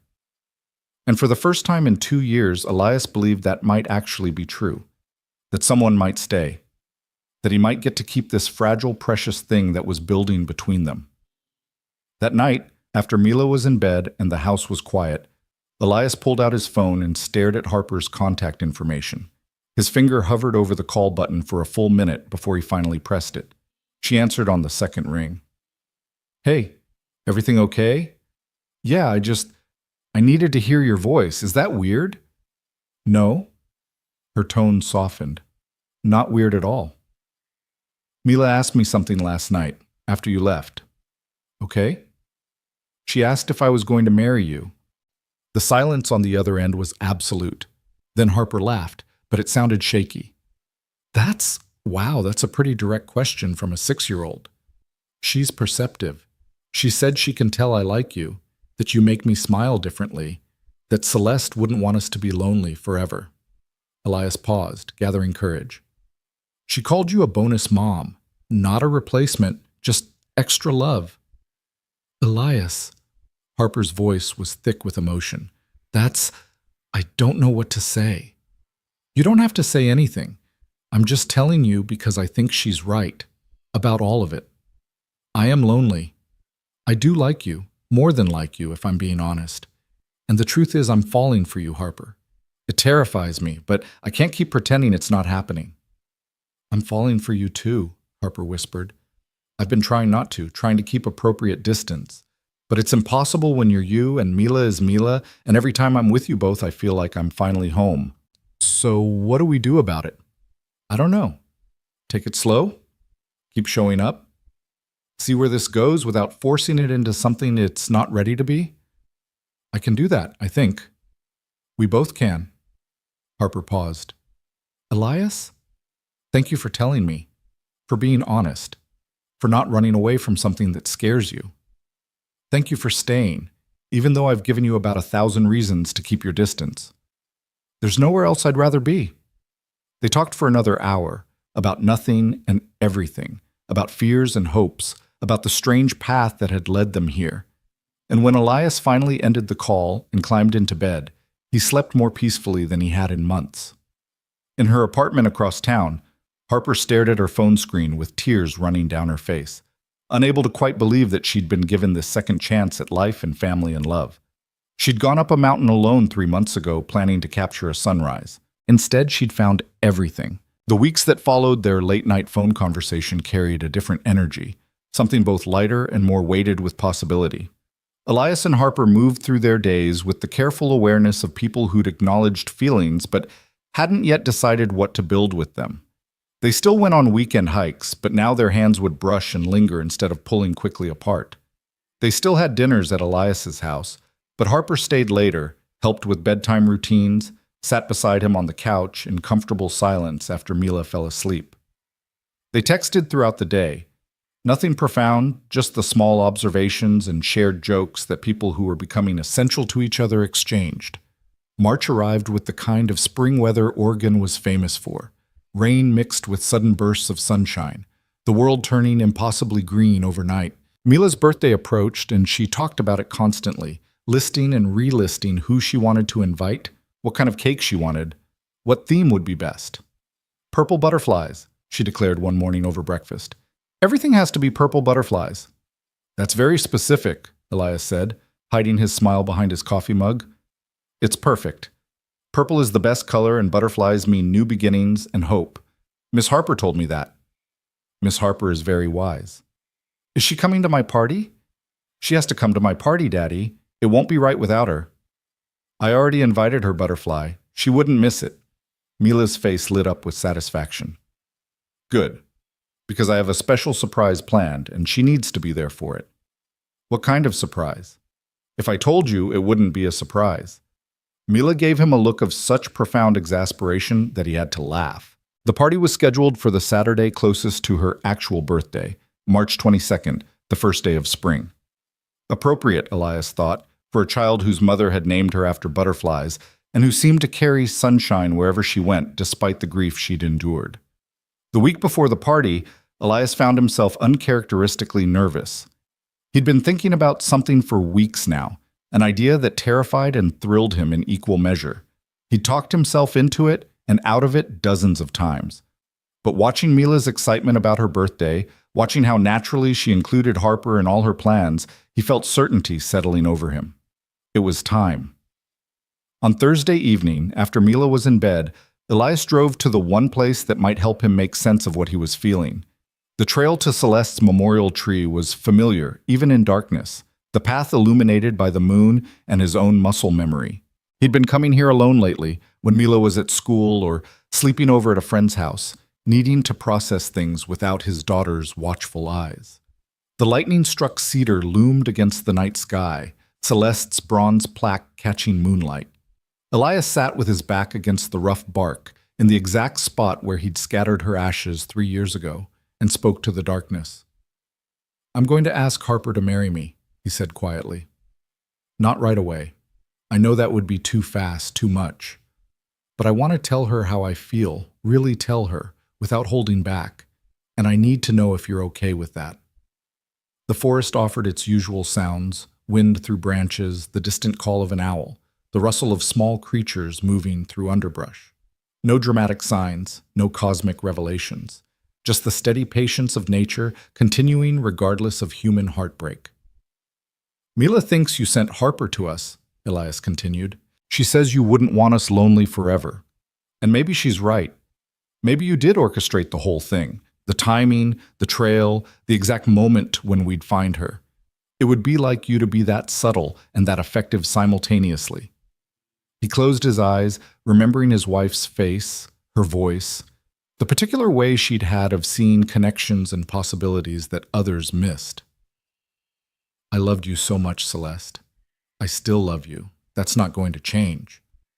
But I'm starting to understand that love doesn't divide. It multiplies. That loving Harper doesn't mean loving you less. It just means my heart is bigger than I thought it could be after you died." The wind picked up, sending a scatter of dried leaves across the clearing. Elias watched them dance in the moonlight, thinking about change and seasons, and the way life insisted on continuing even when you were certain it couldn't. "She makes Mila laugh. She shows up when we need her. She understands grief without trying to fix it. She's patient with me being a mess. And when I'm with her, I remember what it feels like to hope for the future instead of just surviving until tomorrow." He paused, his throat tight. "I think she could love us both. I think maybe she already does." Silence answered him, but it felt different somehow, not empty, but full, like the pause before an exhale. And in that moment, Elias felt what might have been imagination or might have been grace, a sense of release, of blessing, of his wife's voice carried on wind saying what she'd always said when he was uncertain. Trust yourself. Trust your heart. Choose life. He sat with the cedar tree for another hour, talking and listening and making peace with the decision that had already been made somewhere deeper than conscious thought. When he finally stood to leave, he touched the bronze plaque one last time. Thank you, he whispered, for everything, for Mila, for the years we had, for teaching me how to love in the first place. I'll take care of our daughter, I promise, and I'll try to be happy again. For both of us. The drive home felt different, lighter somehow, like he'd set down a weight he hadn't realized he'd been carrying. When he pulled into his driveway and saw the lights he'd left on in the kitchen window, he felt a surge of clarity so strong it almost brought tears. This was home. This life he'd built from the wreckage of tragedy, and he was ready to let someone else in. The next morning, Elias called Harper. Can you meet me for coffee? Just us. I know it's last minute, but yes, Harper said immediately. When and where? River's Edge? Where we had our first lunch. Say 30 minutes? I'll be there. Elias dropped Mila at school with a promise to pick her up early for a special birthday week treat, then drove to the cafe with his heart hammering. He hadn't been this nervous since the night he'd proposed to Celeste, hadn't felt this combination of terror and hope. In so long, he'd forgotten how it manifested physically, sweating palms, racing pulse, the sense that the next few minutes could fundamentally alter the trajectory of his entire life. Harper was already there when he arrived, sitting in the same booth they'd occupied months ago when she'd been fresh from the hospital and he'd been uncertain what to make of this woman who'd crashed into their existence. She looked up as he approached, and her smile was equal parts warmth and worry. Everything okay? You sounded intense on the phone. Everything's fine. I need to tell you something, and I didn't want to do it over text or with Mila around. Harper's expression shifted to something more guarded. Okay, should I be worried? No, at least I hope not. Elias slid into the booth across from her, took a breath, and decided on honesty over eloquence. I went to Celeste's tree last night to talk to her, to ask her permission for something. Permission for what? For this. For us. He reached across the table, took Harper's hand in his. I'm falling in love with you, Harper. Actually, that's not accurate. I've already fallen. I'm in love with you.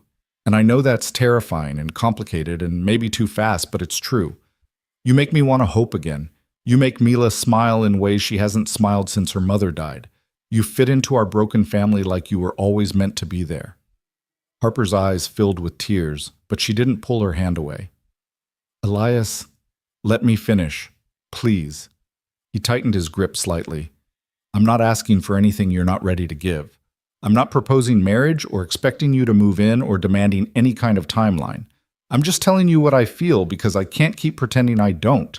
And because Mila asked me the other night when I was going to make you part of our family officially, and I realized I want that. I want you with us. Not just on weekends or special occasions, but really with us. If you want that too. The tears spilled over, tracking down Harper's cheeks. You have no idea how much I want that. Yeah? Elias, I love you. I love Mila. I love the life you've built and the way you honor Celeste's memory while still moving forward. I love how you make me feel like I belong somewhere after years of being alone. I love... Her voice broke. I love all of it, all of you, both of you. Relief crashed through him so powerfully, he actually felt lightheaded. I was terrified you'd say it was too much, that I was asking for too much too soon. It's not too much. It's everything. Harper stood up, came around to his side of the booth, and he pulled her down beside him. She leaned her head against his shoulder, and they sat like that for a long moment, both crying a little, both laughing at themselves for crying.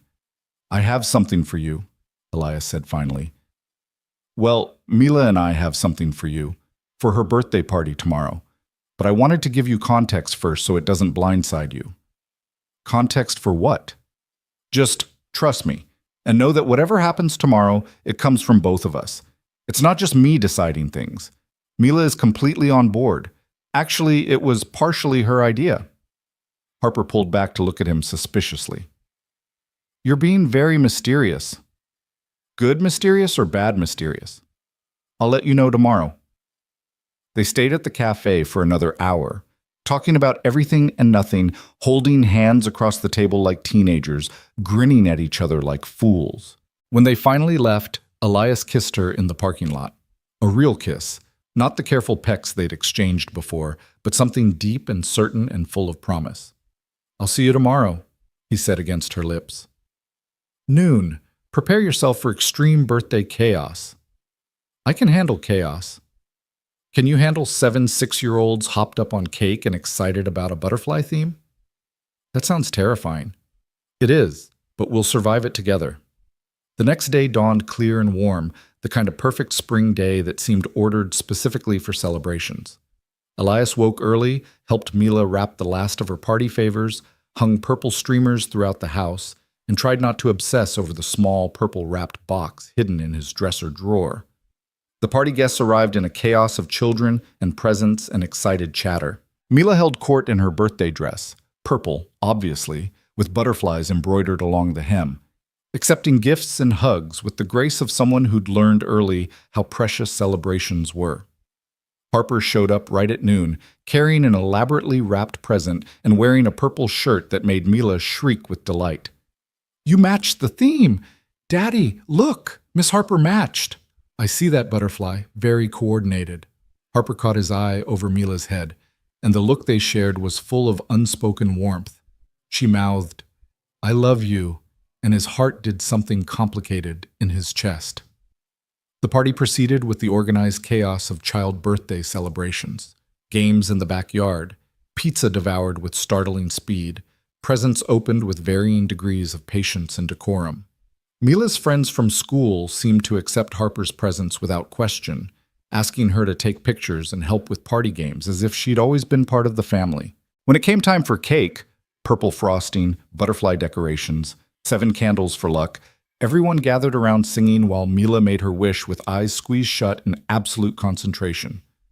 What did you wish for? One of her friends asked. Can't tell, then it won't come true. But Mila looked directly at Harper when she said it, and Elias knew exactly what his daughter had wished for. After cake, after the sugar rush had peaked and started to wane, after parents began arriving to collect their exhausted children, Elias caught Harper's hand. There's one more thing. Can you wait until everyone leaves? Of course. By 3 p.m., the house was quiet again, just Elias, Mila, and Harper cleaning up the wreckage of successful celebration. Mila was still in her party dress, refusing to change, running around gathering up stray ribbons and paper plates with determined efficiency. Okay, she announced finally. It's time for the special present. Special present? Harper looked confused. You already opened everything. Not this one. This one's from me and Daddy. For you. Mila grabbed Harper's hand, tugging her toward the living room. Come on! Elias followed, his heart pounding, the purple box in his pocket feeling like it weighed 1,000 pounds. They'd rehearsed this, he and Mila, late at night after the party planning was done, but now that the moment had arrived, he felt like he might actually pass out from nervousness. Mila positioned Harper on the couch, then scrambled up beside her with the serious expression she wore for important occasions. Miss Harper, you saved my life. Harper blinked. What? No, sweetie, your dad saved my life. No, you saved mine too. Different way. Mila's voice was solemn, wise beyond her years. After Mommy died, me and Daddy were very sad. We were okay together, but we were still very sad. And then you came and you made us remember how to be happy. You played with me and taught me about cameras and sang me songs when I was sick, and made Daddy smile real smiles again instead of pretend ones. Mila. Harper's voice was thick with tears. So we have something to ask you, both of us together. Mila looked at Elias, nodded. Go ahead, Daddy. Elias sat on Harper's other side, effectively sandwiching her between them. He pulled out the purple box, and Harper's eyes went wide. This isn't, she started. It's not a ring, Elias said quickly. Not yet. That would be too fast and we both know it. But it is a promise of what we hope this becomes, of what we want with you. He opened the box. Inside, on a delicate silver chain, were 3 charms. A butterfly, beautifully detailed in purple enamel. A tiny camera, so precise you could see the lens. And a heart, simple and smooth, engraved on the back with 3 words, "Our bonus mom." Harper made a sound somewhere between a laugh and a sob. "The butterfly is for Mommy," Mila explained, touching it gently. "Because she's always with us, and she sent you to help us. The camera is for you because you take beautiful pictures and see beauty everywhere. And the heart is for all 3 of us together. Because you're not replacing Mommy, nobody could do that, but you're adding more love, bonus love." "We wanted you to know you're part of this family," Elias said quietly. "Not someday, not eventually. Now. You're already ours, Harper, if you want to be. This necklace is just making it official. And you have to wear it forever," Mila added. "That's the rule." Harper was openly crying now, her hands shaking as she touched the necklace. I don't know what to say. This is the most beautiful thing anyone's ever given me." "Say you'll stay," Elias said. "Say you'll keep showing up for us. Say you'll be Mila's bonus mom and my person. Say we get to keep you." "Yes." Harper was nodding, tears streaming down her face. "Yes to all of it. God, yes. I love you both so much. I'd be honored to be part of your family." "Really?" Mila's face lit up like Christmas morning. "Really, Butterfly? Nothing would make me happier." Mila launched herself at Harper, hugging her with the full-body enthusiasm of a 7-year-old who'd gotten exactly what she wished for. Harper wrapped her arms around the little girl, and Elias wrapped his arms around both of them, and for a moment they just held each other. This unexpected family, this grace born from crisis, this proof that love could multiply instead of divide. When they finally pulled apart, Mila insisted on putting the necklace on Harper herself, her small fingers working the clasp with determined concentration. When it was fastened, the 3 charms lay against Harper's collarbone, catching the afternoon light. "Perfect," Mila pronounced. "Now you're officially ours." Now I'm officially yours," Harper agreed, touching the charms like she still couldn't quite believe they were real. That evening, after Mila had been tucked into bed, exhausted from birthday excitement, after they'd stood together in her doorway watching her sleep with her new stuffed butterfly clutched to her chest, Elias and Harper sat on his back porch watching stars emerge in the darkening sky. Harper leaned against his shoulder, one hand wrapped around the 3 charms at her throat. "I can't stop touching it. It's like I need to keep checking that this is real. It's real." Elias kissed the top of her head. "You're really ours, and we're really yours, and this is really happening. I never thought I'd have this. A family. People who chose me and wanted me and made space for me in their lives. We didn't make space for you, Harper. You made the space bigger. You showed us our hearts could hold more than we thought." She turned to look at him, her gray-blue eyes luminous in the porch light. "When will you ask me to marry you? Really ask?" "I don't know. 6 months? A year? When it feels right for all of us." "Why, are you impatient?" "Yes," she admitted with a laugh. "I already know my answer. I've known it for weeks. But I also know we need to do this right. For Mila. For Celeste's memory. For us." "We'll do it right," Elias promised. "We'll do everything right, or as right as imperfect humans possibly can. That's all I need. Just you trying. Just us trying together." They sat in comfortable silence for a while, hands intertwined, watching fireflies begin their nightly dance across the yard. Somewhere in the house, Mila's nightlight glowed its soft purple light. Somewhere in the universe, maybe Celeste was smiling at what she'd set in motion. And here, on this porch, 2 people who'd both known devastating loss were choosing hope again. "Harper," Elias said quietly. "Yeah?" "Thank you for not dying on that mountain." She laughed, the sound catching on tears. "Thank you for not letting me die on that mountain. Always. I'll always show up for you. Both of us will." "I know. That's what makes this so terrifying and so perfect simultaneously." "Welcome to the family, bonus mom." Harper touched her necklace again, smiled through tears, and kissed him with the certainty of someone who'd finally come home. "Best bonus position I've ever been offered." 300 miles away in Seattle, Harper's brother Marcus would later tell her, he woke from a dream of his sister smiling with a family gathered around her and felt certain something fundamental had shifted in the universe. In California, Harper's mother would receive a tearful phone call the next morning and cry from relief that her daughter had finally stopped running from connection. And in a cemetery across town where Celeste Turner rested beneath a headstone marked with butterflies, the groundskeeper would find purple wildflowers growing where none had been planted, their blooms impossibly bright in the spring sunshine. Signs or coincidence? Grace or chance? It didn't really matter. What mattered was that three people had found each other at exactly the right moment, when one needed rescue, when two needed purpose, when all three needed to remember that broken things could be beautiful, and that love, given space and time and courage, would always find a way to bloom again. The months between Mila's birthday and summer passed with the accelerated pace of happiness, time moving differently when measured in moments of joy rather than survival. Harper's belongings migrated gradually into Elias's house. A toothbrush in the bathroom, clothes in the closet, her photography equipment finding space in the garage beside his electrical tools. They didn't discuss it formally, didn't make announcements or decisions.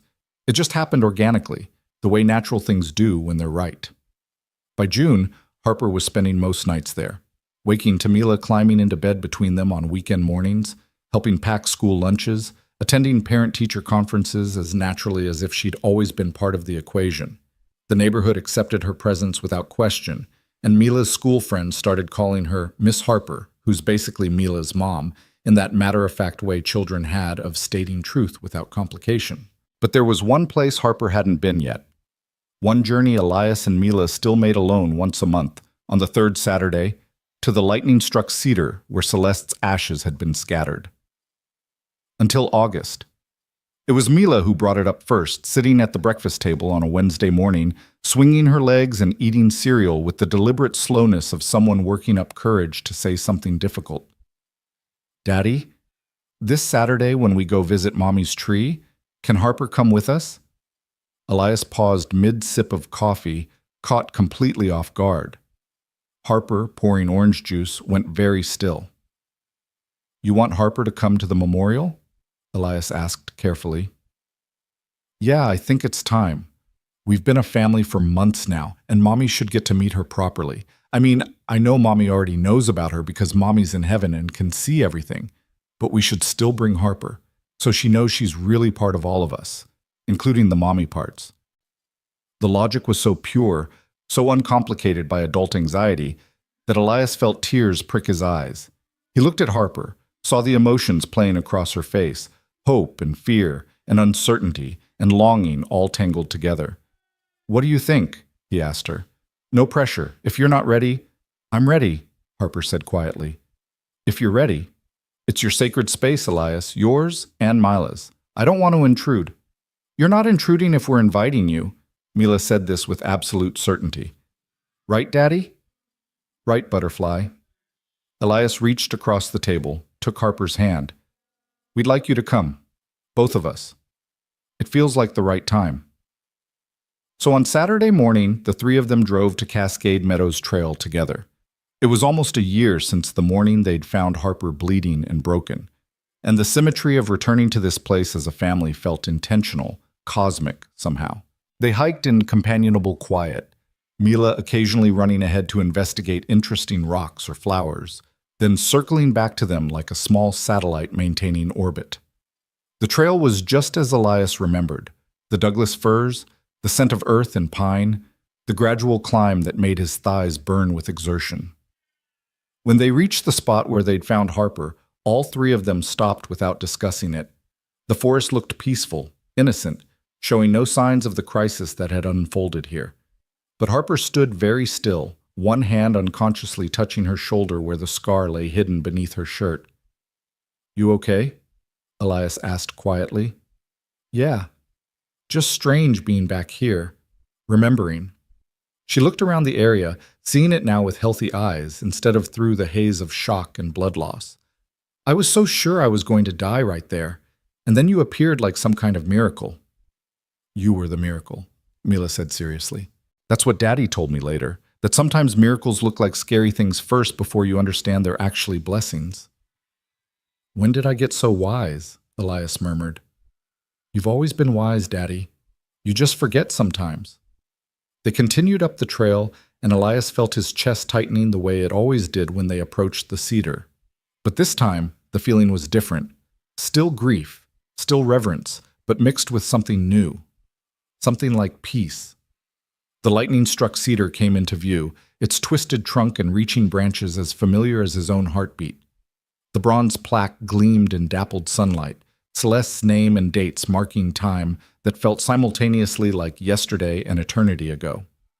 Mila ran ahead as she always did, arranging the purple wildflowers they'd brought in a small circle at the base of the tree. Harper hung back, uncertain, clearly aware she was stepping into holy ground. Elias took her hand, drew her forward. It's okay. Come meet her.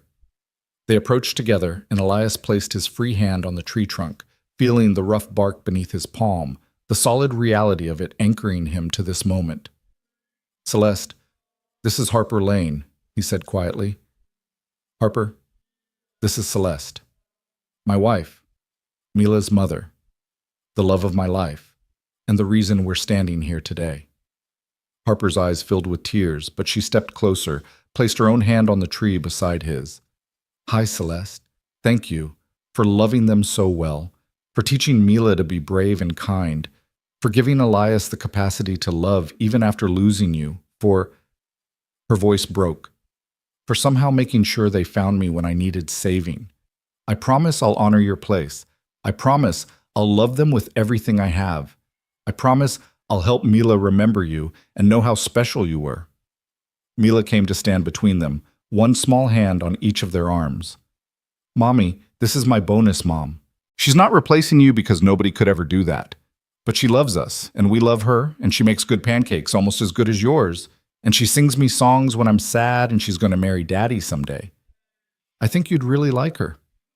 The three of them stood like that for a long moment, a family suspended between past and present, between grief and hope, between what was lost and what had been found.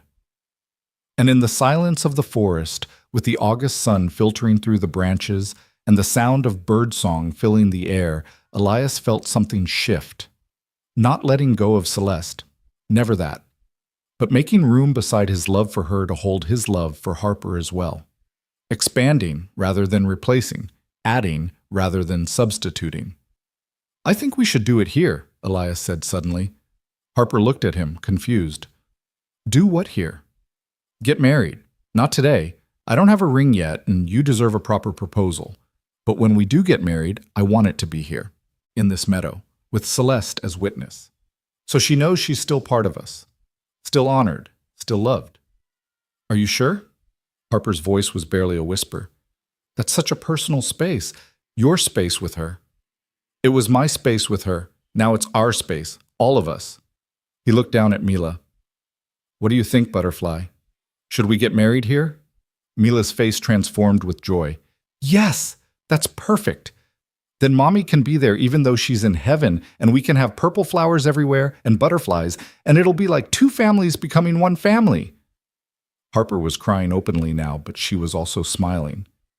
If you're really sure, if this feels right to you both. It feels exactly right, Elias said. It feels like the only place it could possibly be. They spent another hour at the memorial, talking to Celeste the way they always did. Mila telling her about school and friends and her latest drawings, Elias sharing updates about work and the house and small moments Celeste would have loved. And now Harper joined in, tentatively at first but with growing confidence, sharing her own observations and gratitude and promises. When they finally started back down the trail, Elias noticed that Harper's shoulders had lost some of their tension, that she moved with the ease of someone who'd been accepted rather than tolerated. And Mila chattered happily about wedding plans, already designing the ceremony in her imaginative 7-year-old mind. Purple everywhere, obviously. And we need to release butterflies. Can you do that at weddings? And Harper should wear a dress with butterflies on it, and you should wear a purple tie, Daddy, and I should be the flower girl and scatter purple petals, and maybe we can have butterfly cake. One thing at a time, Butterfly, Elias laughed. We haven't even officially gotten engaged yet. Well, you should fix that. Harper's been waiting very patiently. Has she now? Yes, Mila said matter-of-factly. She checks her left hand like 5 times a day to see if a ring magically appeared. I've seen her do it. Harper flushed bright red. I do not... Okay, maybe occasionally, but I'm not pressuring. You're not pressuring, Elias assured her, amused and touched by the revelation. You're just making me realize I need to stop being scared and make this official. Scared of what? Harper asked. Scared that this is too good to be real, that I'll wake up and you'll be gone, that I'll mess this up somehow and lose you like I lost her. Harper stopped walking, took both his hands in hers while Mila diplomatically wandered a few feet ahead to give them privacy.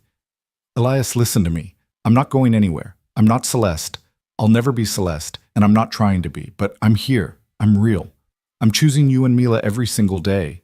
And yes, life is uncertain and scary, and bad things happen to good people. But that's exactly why we have to grab joy when we find it. We have to say yes to love even when it terrifies us. I know, my brain knows that. My heart is just taking longer to catch up. So let me ask you something. Harper's gray-blue eyes were serious, intense. When you think about our future, about years from now, about growing old, about all the moments big and small that make up a life, can you picture it without me in it? No, Elias admitted immediately. God, no. The thought of losing you makes me physically ill. Then stop letting fear make decisions. Start letting love make them instead. She squeezed his hands. I'm not asking for perfect or fearless. I'm just asking for honest and committed. For you to believe that we're worth the risk. You're worth every risk, he said fiercely. Both of you. You're worth everything. Then prove it. She was smiling now, teasing but also serious. Stop thinking about proposing and actually do it. Whenever you're ready. I'll be here. 2 weeks later, on a Tuesday evening in late August, Elias found himself standing in a jewelry store in downtown Portland, staring at a display of engagement rings with a sense of surreal destiny. He'd brought Mila with him because this decision belonged to both of them. She stood pressed against the glass case, examining rings with the solemn concentration of someone tasked with a mission of utmost importance. That one's too plain, she pronounced, pointing at a simple solitaire. Harper deserves sparkle. And that one's too big. She works with her hands. She needs something that won't catch on stuff. Ooh, what about that one? The ring she indicated was perfect. A delicate silver band with a center diamond flanked by 2 smaller stones. The whole thing designed to look like a butterfly in flight. It was elegant and unique and somehow completely Harper. That's the one, Elias said with certainty. Are you sure? The sales associate, a kind woman in her 50s, smiled at them. You should look at a few more before deciding. I'm sure. We're both sure. He looked at Mila. Right, Butterfly? Right. That's Harper's ring, I can tell. They left the store with the ring in a velvet box and a plan starting to form in Elias's mind. He'd initially thought about proposing at the cedar tree, making it a private moment between the 3 of them. But the more he considered it, the more he realized Harper deserved something bigger, something that honored not just her place in their family, but the journey that had brought her here. We should do it at the place where we found her, Mila suggested in the car ride home. Where everything started. That would be romantic. That's actually a brilliant idea. When did you get so smart about romance? I watch a lot of movies while you and Harper think I'm asleep, Mila admitted cheerfully. Plus, Miss Rodriguez reads us fairy tales and they always have good proposal scenes.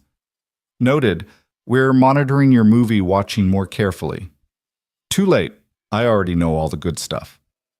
So on the first Saturday of September, exactly 1 year after they'd found Harper bleeding on the mountainside, Elias orchestrated his proposal. He told Harper they were going on their usual morning hike. Nothing special, just the 3 of them and the trail and the late summer sunshine. Harper suspected nothing, arriving at his house in hiking clothes and boots, her camera bag slung over her shoulder because she never went anywhere without it anymore. Ready for an adventure? She asked Mila, who was practically vibrating with barely contained excitement. So ready. This is going to be the best hike ever. Why are you being weird? I'm not weird. You're weird. Mila definitely knows something I don't, Harper said to Elias. Should I be concerned? Mildly concerned, but in a good way. He kissed her quickly, tasting her smile. Trust me? Always. They drove to Cascade Meadows, parked in the same spot they'd parked a year ago, started up the same trail under the same canopy of Douglas firs. But this time, instead of hiking all the way to the cedar, Elias guided them off the main path about halfway up, onto the smaller trail that led to the place where everything had changed. Where are we going? Harper asked, beginning to look genuinely confused. This isn't the way to your memorial spot. I know. We're going somewhere else today. But we always go to the cedar on the third Saturday. Harper stopped abruptly as they broke through the trees into the small clearing where they'd found her a year ago. The clearing had been transformed. Someone, and Harper would learn later it was Elias's brother and Harper's brother Marcus, working together in secret for the past week, had hung lights in the branches overhead, strung garlands of purple flowers around the space, set up a small table with champagne and glasses. At the center of the clearing stood a handmade arbor woven with flowering vines and white fabric, and at the base of the moss-covered log where Harper had lain bleeding, purple wildflowers grew in deliberate abundance. Harper's hands flew to her mouth. What is this? What did you do? This is where you almost died, Elias said, taking her hands in his. This is where Mila heard you crying and we found you, and everything changed. This is where our story started, and I wanted this to be where the next chapter officially begins. Elias, her voice broke on his name. Mila came to stand beside them, and she pulled something from her backpack, the small purple box that had held Harper's necklace months ago, now containing something different. Miss Harper, Mila said with the solemn formality of someone who'd practiced this speech many times, a year ago you were dying here, and we saved you. But really, you saved us too. You saved Daddy from being sad forever. You saved me from forgetting that new people can love you without taking away the old people you loved. You taught us that families can grow instead of just shrink. Elias took the box from his daughter, opened it to reveal the butterfly ring. Then he lowered himself to one knee on the forest floor, in the exact spot where he'd knelt a year ago to apply pressure to Harper's bleeding shoulder. Harper Lane, he said, and his voice was steady despite the tears streaming down his face. You didn't fill the hole that Celeste left. You did something better. You helped us grow around it. You showed us that love doesn't divide, it multiplies. That grief and joy can coexist. That broken things can become beautiful when they're given grace and time and the courage to try again. Harper was openly sobbing, but she was also smiling, her whole face radiant. Mila and I, we're a package deal. You get both of us, the good days and the hard ones, the grief that still surfaces, and the joy that's learning to be louder. You get early mornings and scraped knees and elementary school events and electrical emergencies. You get a 7-year-old who will wake you up at dawn on weekends and a man who's still learning how to love without fear. He paused, his thumb stroking over the ring. But what we're offering, it's everything we have. It's breakfast in bed, an adventure on weekends, and building a life together that honors the past while embracing the future. It's purple flowers and butterfly symbolism, and the certainty that you will always, always be chosen. Harper Lane, Mila chimed in, taking Harper's left hand. Will you marry us? Harper dropped to her knees between them, pulling them both into her arms, laughing and crying simultaneously. Yes. Oh my God. Yes. Yes to all of it. Yes to you both. Yes to this family. Yes to everything. Elias slipped the ring onto her finger with shaking hands, and it fit perfectly. Of course it did, because this whole thing had been written in the stars, or fate, or grace, from the moment Mila had heard crying in the woods a year ago. They held each other in that clearing, this family that had formed from crisis and healed through choice, while overhead the lights twinkled and birds sang, and somewhere in the universe Celeste Turner smiled at the beautiful, messy, perfect thing her death had inadvertently created. When? Harper asked eventually, pulling back to look at them both. When should we do this? The wedding? Next month, Mila announced. October. At Mommy's tree.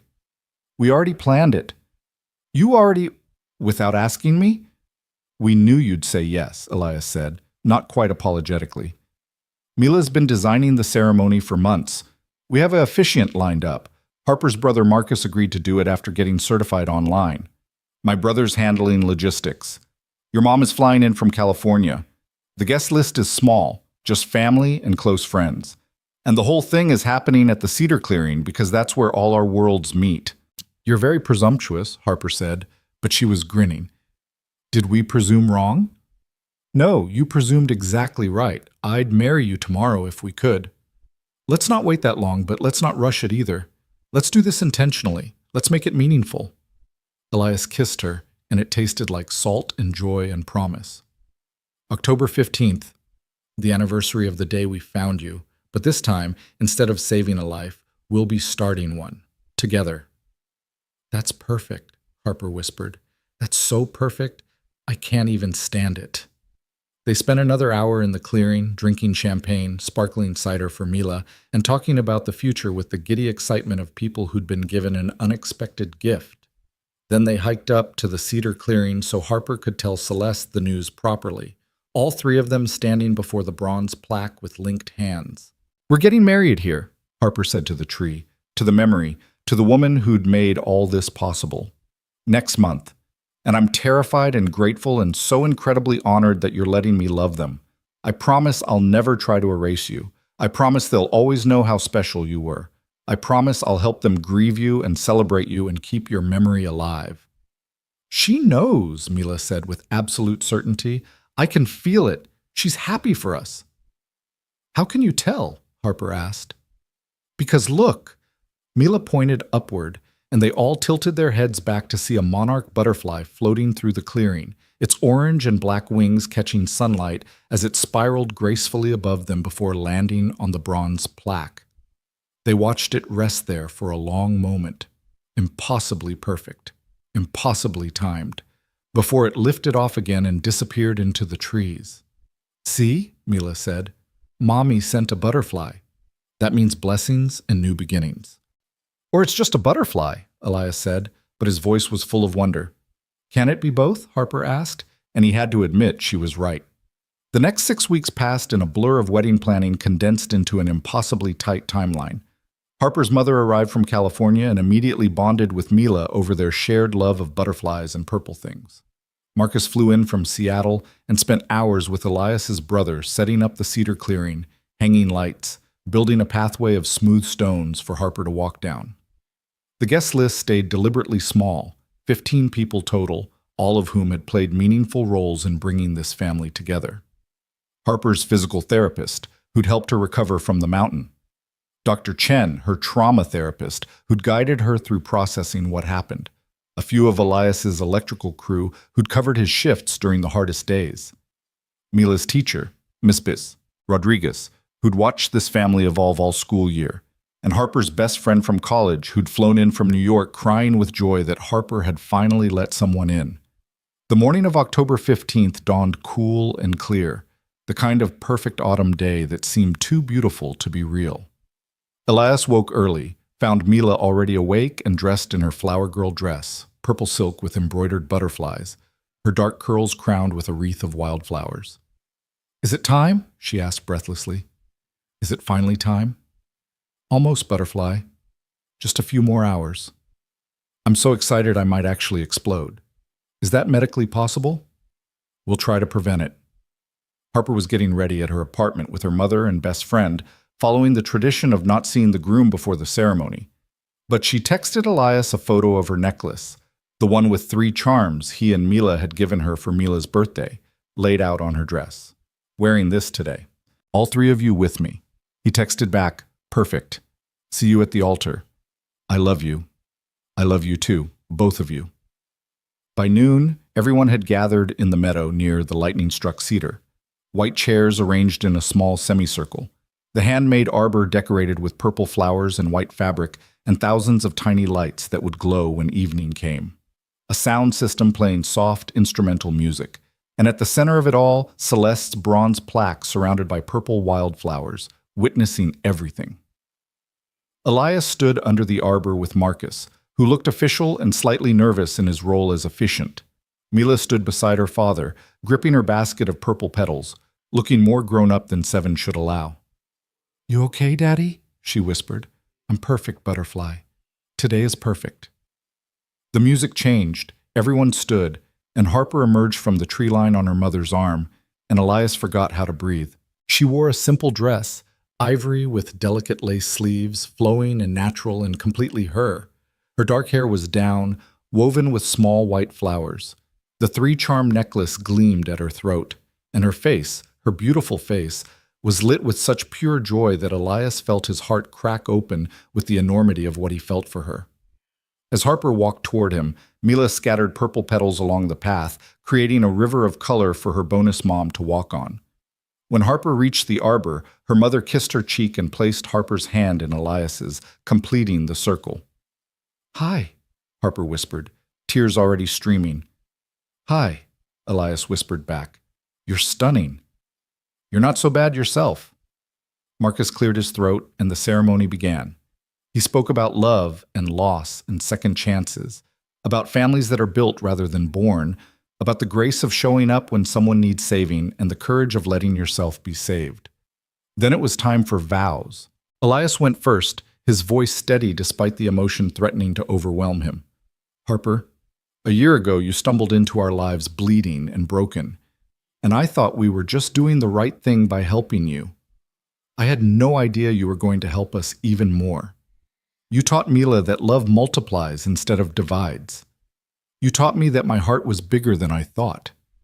You showed us both that choosing joy doesn't mean forgetting sorrow. It just means making room for both." He paused, looked down at Mila, then back at Harper. "I can't promise you easy. Our life will always have shadows mixed with sunshine. But I can promise you chosen. Every day, for the rest of our lives, I choose you. I choose us. I choose this messy, beautiful, miraculous family we're building together." Harper was openly crying, but she smiled through it. "Elias, when I was lying on that mountain thinking I was going to die, my biggest regret was that I'd spent so much time alone, that I'd protected myself from connection so thoroughly I'd forgotten how to receive love. And then you appeared, you and Mila, and you didn't just save my life. You saved me from the life I'd been living." She turned slightly to include Mila. "You've both taught me that family isn't just about blood or biology. It's about showing up, about choosing each other every day, about making space for grief and joy to coexist. And I promise you both, I will show up. I will choose you. I will love you through the easy days and the hard ones. I will honor Celeste's place and memory while adding my own love to the mix. Because that's what bonus means. Additional, not replacement. Extra, not instead of." Mila, unable to contain herself any longer, threw her arms around Harper's waist. "I love you so much, bonus mom." "I love you too, butterfly. So much." Marcus had to wipe his own eyes before continuing. "And now, Mila has something she'd like to say." Mila straightened, suddenly serious, and pulled a folded piece of paper from the pocket of her dress. "I wrote vows too. Because this isn't just Daddy marrying Harper, it's all three of us becoming an official family." She unfolded the paper, her small voice clear and strong. "Mommy, I know you're watching from heaven. Thank you for sending Harper to us. She's really nice and she loves me almost as much as you did, and she makes Daddy happy again. Harper, thank you for being my bonus mom. Thank you for teaching me about cameras and butterflies and singing to me when I'm sick. Thank you for not being scared of our sadness. And Daddy, thank you for being brave enough to love again. I think that's the bravest thing anyone can do." There wasn't a dry eye in the clearing. Marcus recovered enough to finish the ceremony. "By the power vested in me by the internet and the state of Oregon, I now pronounce you husband and wife. Elias, you may kiss your bride." Elias pulled Harper into his arms and kissed her while everyone cheered, and Mila jumped up and down shrieking with joy, and somewhere overhead, a dozen monarch butterflies appeared, released earlier by Harper's best friend, but the timing was too perfect to be anything but orchestrated by forces beyond human understanding. The butterflies swirled around them in a cloud of orange and black wings, and Mila laughed with pure delight. "Mommy sent a whole bunch this time. That means super blessings." The reception was held right there in the meadow, fairy lights glowing as evening approached, a simple meal of Harper's favorite foods, and a three-tiered cake decorated with purple flowers and butterflies. Speeches were made, Marcus welcoming Elias into their small family with humor and warmth, Elias's brother sharing stories about watching his brother heal, Harper's mother crying through tales of her daughter finally opening her heart. But the best moment came when Mila insisted on giving her own speech, climbing onto a chair so everyone could see her. "This is the best day ever," she announced, "because 1 year ago we found Harper and saved her, and now she's saving us back by being part of our family forever. And I think that's how love works. It goes back and forth, and everybody saves everybody else. Also, the cake is really good, and everyone should have some." As the sun set and the lights twinkled and the guests mingled and laughed, Elias found himself standing beside the bronze plaque with Harper's hand in his and Mila between them. "What do you think?" he asked quietly. "Is she proud of us?" "I think she's so proud she could burst," Harper said. "I think she's probably telling everyone in heaven about the beautiful family she helped create." "I miss her," Mila said simply. "I'm happy today, but I still miss her." "That's okay," Harper assured her. "Missing her and being happy aren't opposites. They can exist at the same time." "I know, you taught me that." They stood in comfortable silence for a moment, three people at the intersection of past and present and future, holding space for all of it simultaneously. Then Mila tugged their hands. "Come on, we're supposed to be celebrating, and I want to dance with both my parents." Both my parents. The phrase settled into Elias's chest with warmth and rightness. He looked at Harper, saw the same emotion reflected in her eyes. "You heard her," Harper said, smiling. "Our daughter wants to dance." Our daughter. They spent the rest of the evening celebrating, dancing, eating cake, talking with friends and family, watching Mila run around catching fireflies with the other children who'd come. And as the night deepened and the party wound down and guests began to drift away, Elias pulled his new wife aside. "Thank you," he said simply. "For what?" "For not dying on that mountain. For showing up for us. For choosing this complicated, messy, beautiful life. For loving me and Mila with the kind of love we forgot existed." "Thank you for letting me," Harper replied. "Thank you for saving me and then giving me something worth being saved for." They kissed under the fairy lights, while Mila pretended to be grossed out, but was actually grinning. And in that moment, surrounded by love and light and the presence of everyone who mattered most, living and dead, present and remembered, Elias felt something click into place. Wholeness. Not the kind that came from never being broken, but the kind that came from gathering all the pieces. The grief and the joy, the past and the present, the love that was lost and the love that was found, and weaving them together into something stronger than any single strand alone. 6 months later, on a morning in early spring, Harper would emerge from the bathroom holding a positive pregnancy test and crying. Elias would hold her while Mila jumped around them shrieking about being a big sister, and they would make the drive up to the cedar clearing to tell Celeste the news, adding this new joy to the tapestry of their story. But that was future.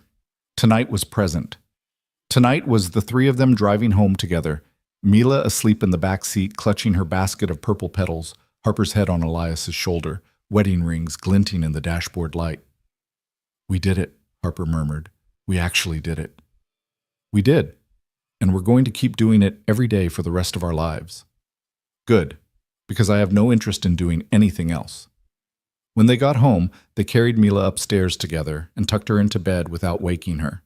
Then they stood in her doorway, as they so often did, watching their daughter sleep, marveling at the resilience of children and the grace of second chances.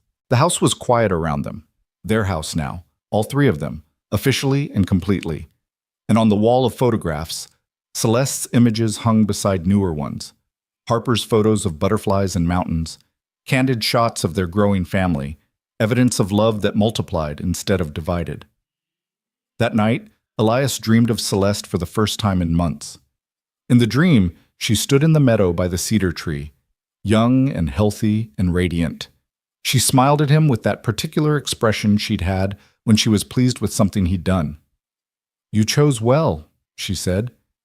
"I'm proud of you, both of you. Take care of our butterfly." "Always," he promised. "We'll always take care of her." "I know you will. That's why I sent Harper to you. I knew you'd need someone who understood that broken things can still be beautiful, who knew that love doesn't replace, it expands." Celeste paused, and in the logic of dreams she was suddenly beside him, her hand on his cheek. "Be happy, Elias. That's not betrayal. That's honoring what we had by proving it taught you how to love again." I miss you. I know, but I'm not really gone. I'm in Mila's laugh and your memories and the lessons we learned together. I'm in every butterfly that lands on your window and every time you choose joy, despite pain. I'm woven into the fabric of who you are. Death can't erase that. He woke with tears on his face and Harper's arm around him and morning light filtering through the curtains. For a moment he lay there processing the dream, feeling its truth settle into his bones. You okay? Harper murmured sleepily. Yeah, I'm perfect. He pulled her closer, kissed her temple. I had a dream about Celeste. She gave us her blessing, told me to be happy. She's right. We should listen to her. We should. We will. They lay together in the quiet morning, newly married, newly expanded, newly committed to choosing joy without forgetting sorrow. And in the room down the hall, Mila stirred awake, climbed out of bed, and padded into their room as she did most mornings. Can I come in? She whispered. Always, they said in unison, and she climbed into the space between them, completing the picture. This was family. This was grace. This was the reward for showing up when someone needed saving, and the gift of letting yourself be saved in return. This was a single dad and his daughter who'd found a dying stranger and chose compassion. This was a woman alone who'd been rescued and then reciprocated by rescuing them back. This was grief and hope braided together. This was love multiplying instead of dividing. This was three broken things that became beautiful when they were given grace and time and the courage to try again. And in a meadow 3 miles into the Oregon foothills, beside a lightning-struck cedar tree, purple wildflowers continued to bloom where none had been planted. Their impossible brightness, a reminder that sometimes miracles wear hiking boots and carry first aid kits and show up exactly when they're needed most. The end.